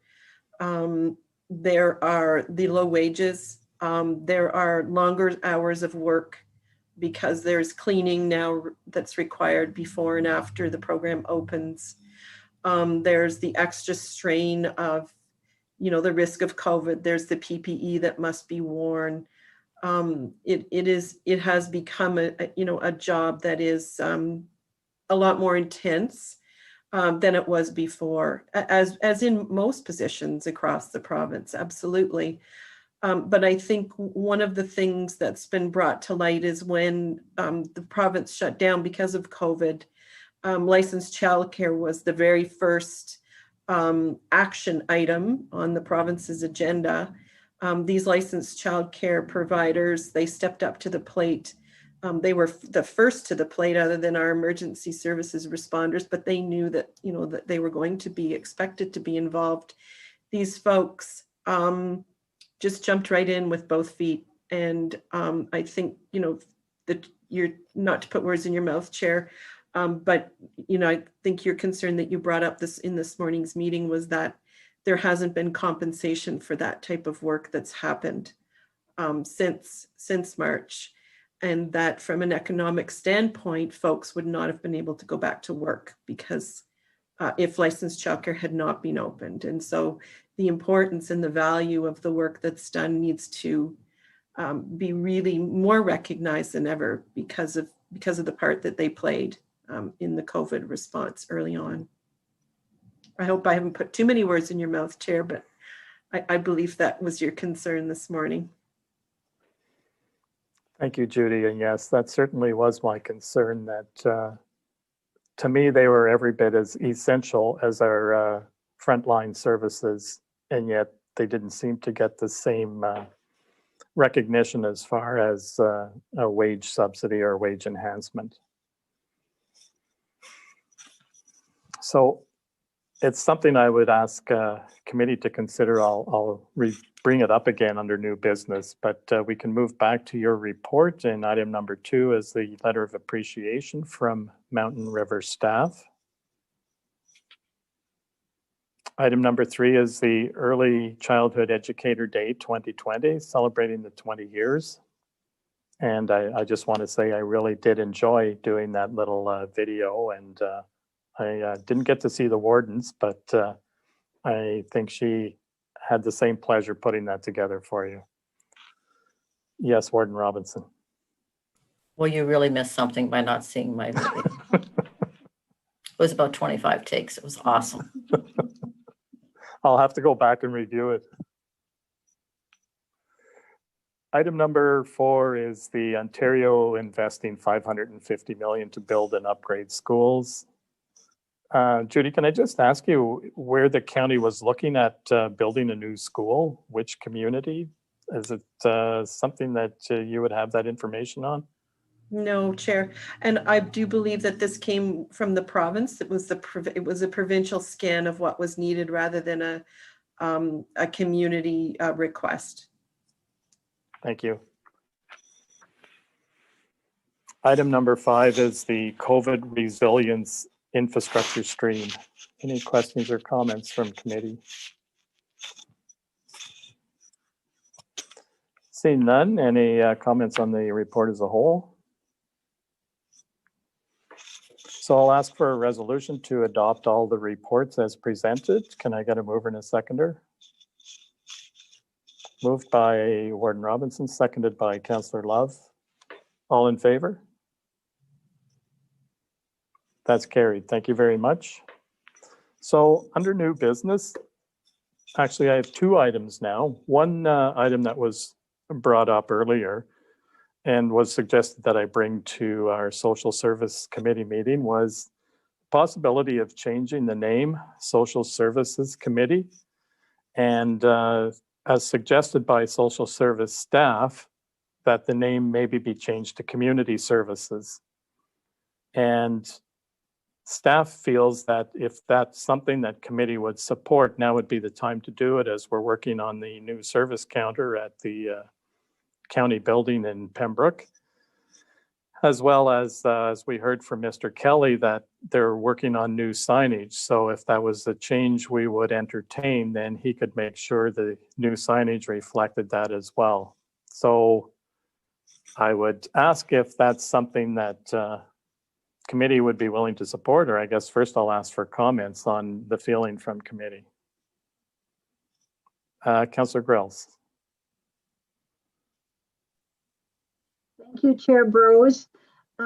As after our last meeting, I went directly to the County of Renfrew website, and it was when you're, I think it's the homepage where it shows our services, and the change to human services does not match the website either.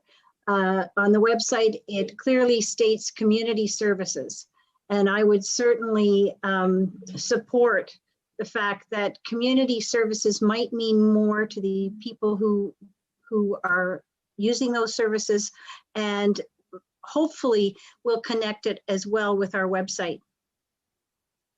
Thanks. Thank you, Councillor Grills. Are there any other comments from committee?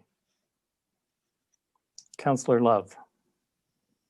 Thank you, Chair. I really like the idea of Community Services Committee and community services. I think it takes us forward in a very positive light. And when we are looking at the services we provide, that I think that captures it much better. So I would be very in favor of that. Thank you, Councillor Love. And I see Warden Robinson and then Councillor Giacono. I'm certainly in support of it as well, Chair. Even our housing, we don't talk about housing now as social housing, as community housing. So just like, consistency with the language you use, I think is very important. Thank you, Councillor Giacono. Mr. Chair, members of the committee, I like community. It's more encompassing, I think, and I think it's a softer word. It'll work. And yes, Paul, you have your hand up. Yeah, thank you, Chair. I'm just wondering, just a question, and as soon as Councillor Grills talked about the website, I immediately clicked there to see what it said, and it does say community services. One thing that Council or Warden Robinson raised was that when you click on community services, it is identified as social housing. And I would put it to committee, would you intend to change that to community housing as well? And I'm kind of looking at Jeff. I think, I'd ask Jeff, we have a corporate name in terms of Renfrew County Housing Corporation. I think that would be problematic. But in terms of a departmental change, we could change it to community housing. So I would pose that to the committee as well. And we could do it under the same resolution. Mr. Foss, did you want to respond to that? Thank you, Chair. And I would agree with Paul's comments that we have a separate corporation entitled the Renfrew County Housing Corporation, incorporated under the Ontario Business Corporations Act. So that's a very difficult thing to change, but the name of our overarching department, which includes Ontario Works, childcare, and housing, I think that's a matter that this committee and county council can decide what it is you want to call the services. So I think it's wide open for you. Thank you, Mr. Foss. Warden Robinson. Also, not this past AMO, but the one before that, I believe I was part of a delegation to the Ministry of Municipal Affairs and Housing. And at that time, the terminology they used during that meeting was actually community housing as well. So that the province is already going in that direction. I think we should follow it. We shouldn't always follow the province, but this time I think they're right on. So, sorry, Chair. No, go ahead. Go ahead, Paul. I was just going to say, so I think from the consensus from committee, it's something that they would like to bring forward to county council. So, Chair, I was just for the purposes of the minutes, I was going to suggest that what I'm hearing is a resolution that would go along something along these lines, that the Social Services Committee recommends to County Council that the department name be renamed Community Services, as well as the Division of Social Housing be renamed Community Housing as well. I believe that would capture it, yes. Okay, and you would need a mover and a seconder for that, Chair. Can I get a mover and a seconder? Moved by Councillor Grills, seconded by Councillor Love. Any other comments? Seeing none, all in favor? And that is carried. Thank you very much. So my second item under new business, of course, is the discussion we just had regarding childcare. And I was just, I think I would like to see a resolution go to county that county send a letter to maybe Premier Ford. And I'm not sure who the minister is for childcare, but that asking for consideration for some wage enhancement for early childhood educators.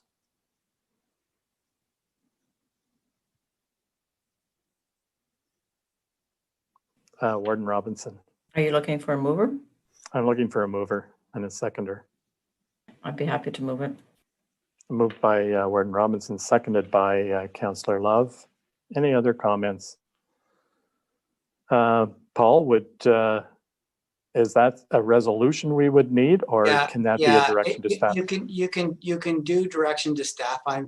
Well, actually, it should be a resolution because it is a policy type position, and it should go to county council, Chair. Okay. Sorry to second guess myself, but it should go to county council because it is creating a position of the county of Renfrew as it relates to wages for childcare employees.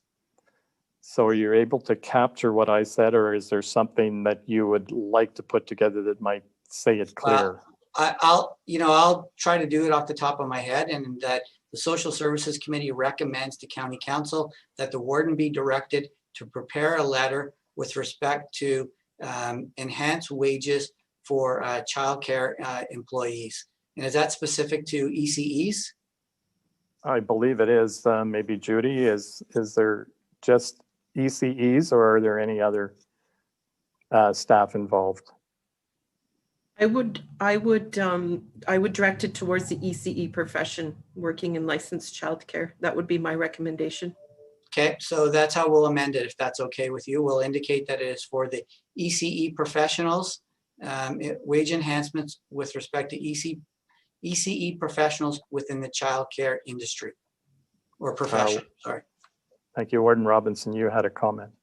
Yes, I believe though that the resolution was should reflect that it's a wage enhancement due to the pandemic, correct? Yes. Sorry, Paul, you're muted. Thank you for that, Chair. We'll add that in as well. Okay, so in response to the pandemic is what we'll identify, that the warden prepare a letter to the province of Ontario. Minister of Education, Judy, would be the best recipient? Yes. And further that the Premier be copied along with Minister Smith, Todd Smith, and MPP Yakubuski? Okay. Councillor Reinwald, and then Judy, you had a comment. Thank you, Chair. I'm just wondering, why is there such a large variance between the salaries of an ECE here and an ECE in the school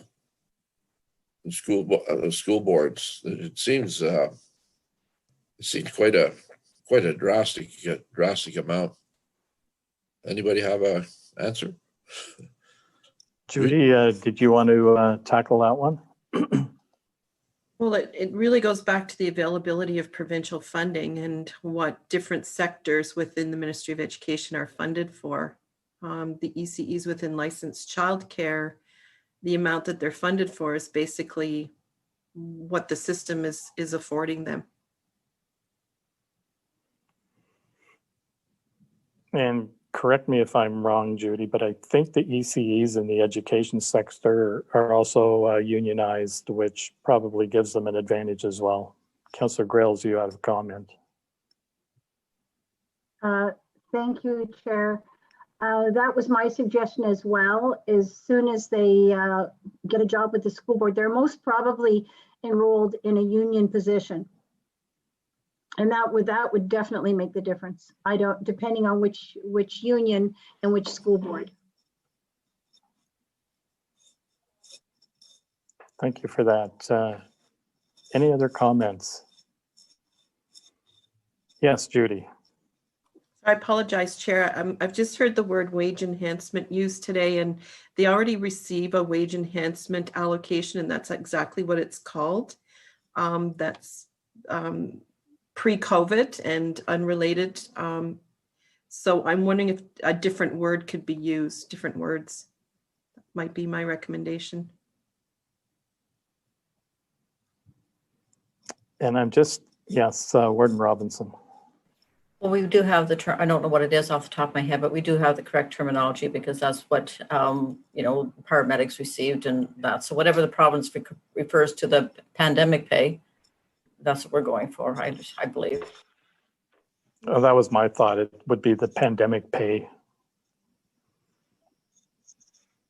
So we haven't moved and seconded. I'll call for the vote. Seeing no other questions, all in favor?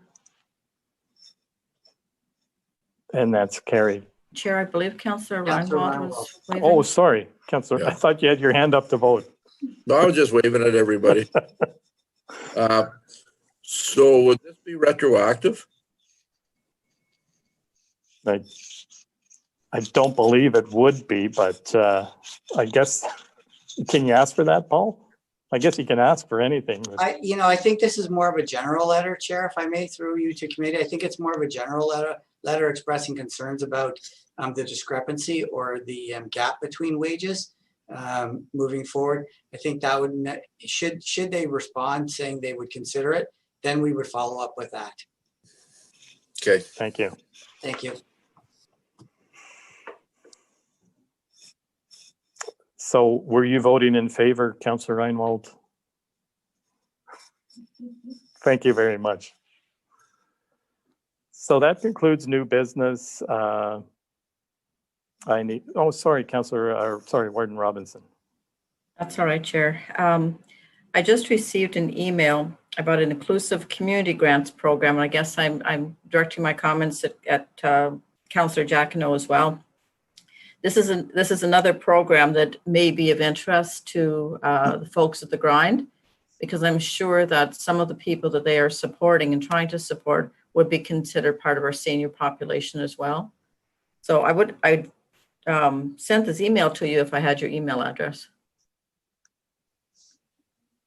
I'll forward it to you, Warden. Thank you. Yes, Paul. I can make everyone's life easier, Chair, and I can send it to Councillor Jacquinot right now with a copy to the warden. Sounds good. Thank you very much.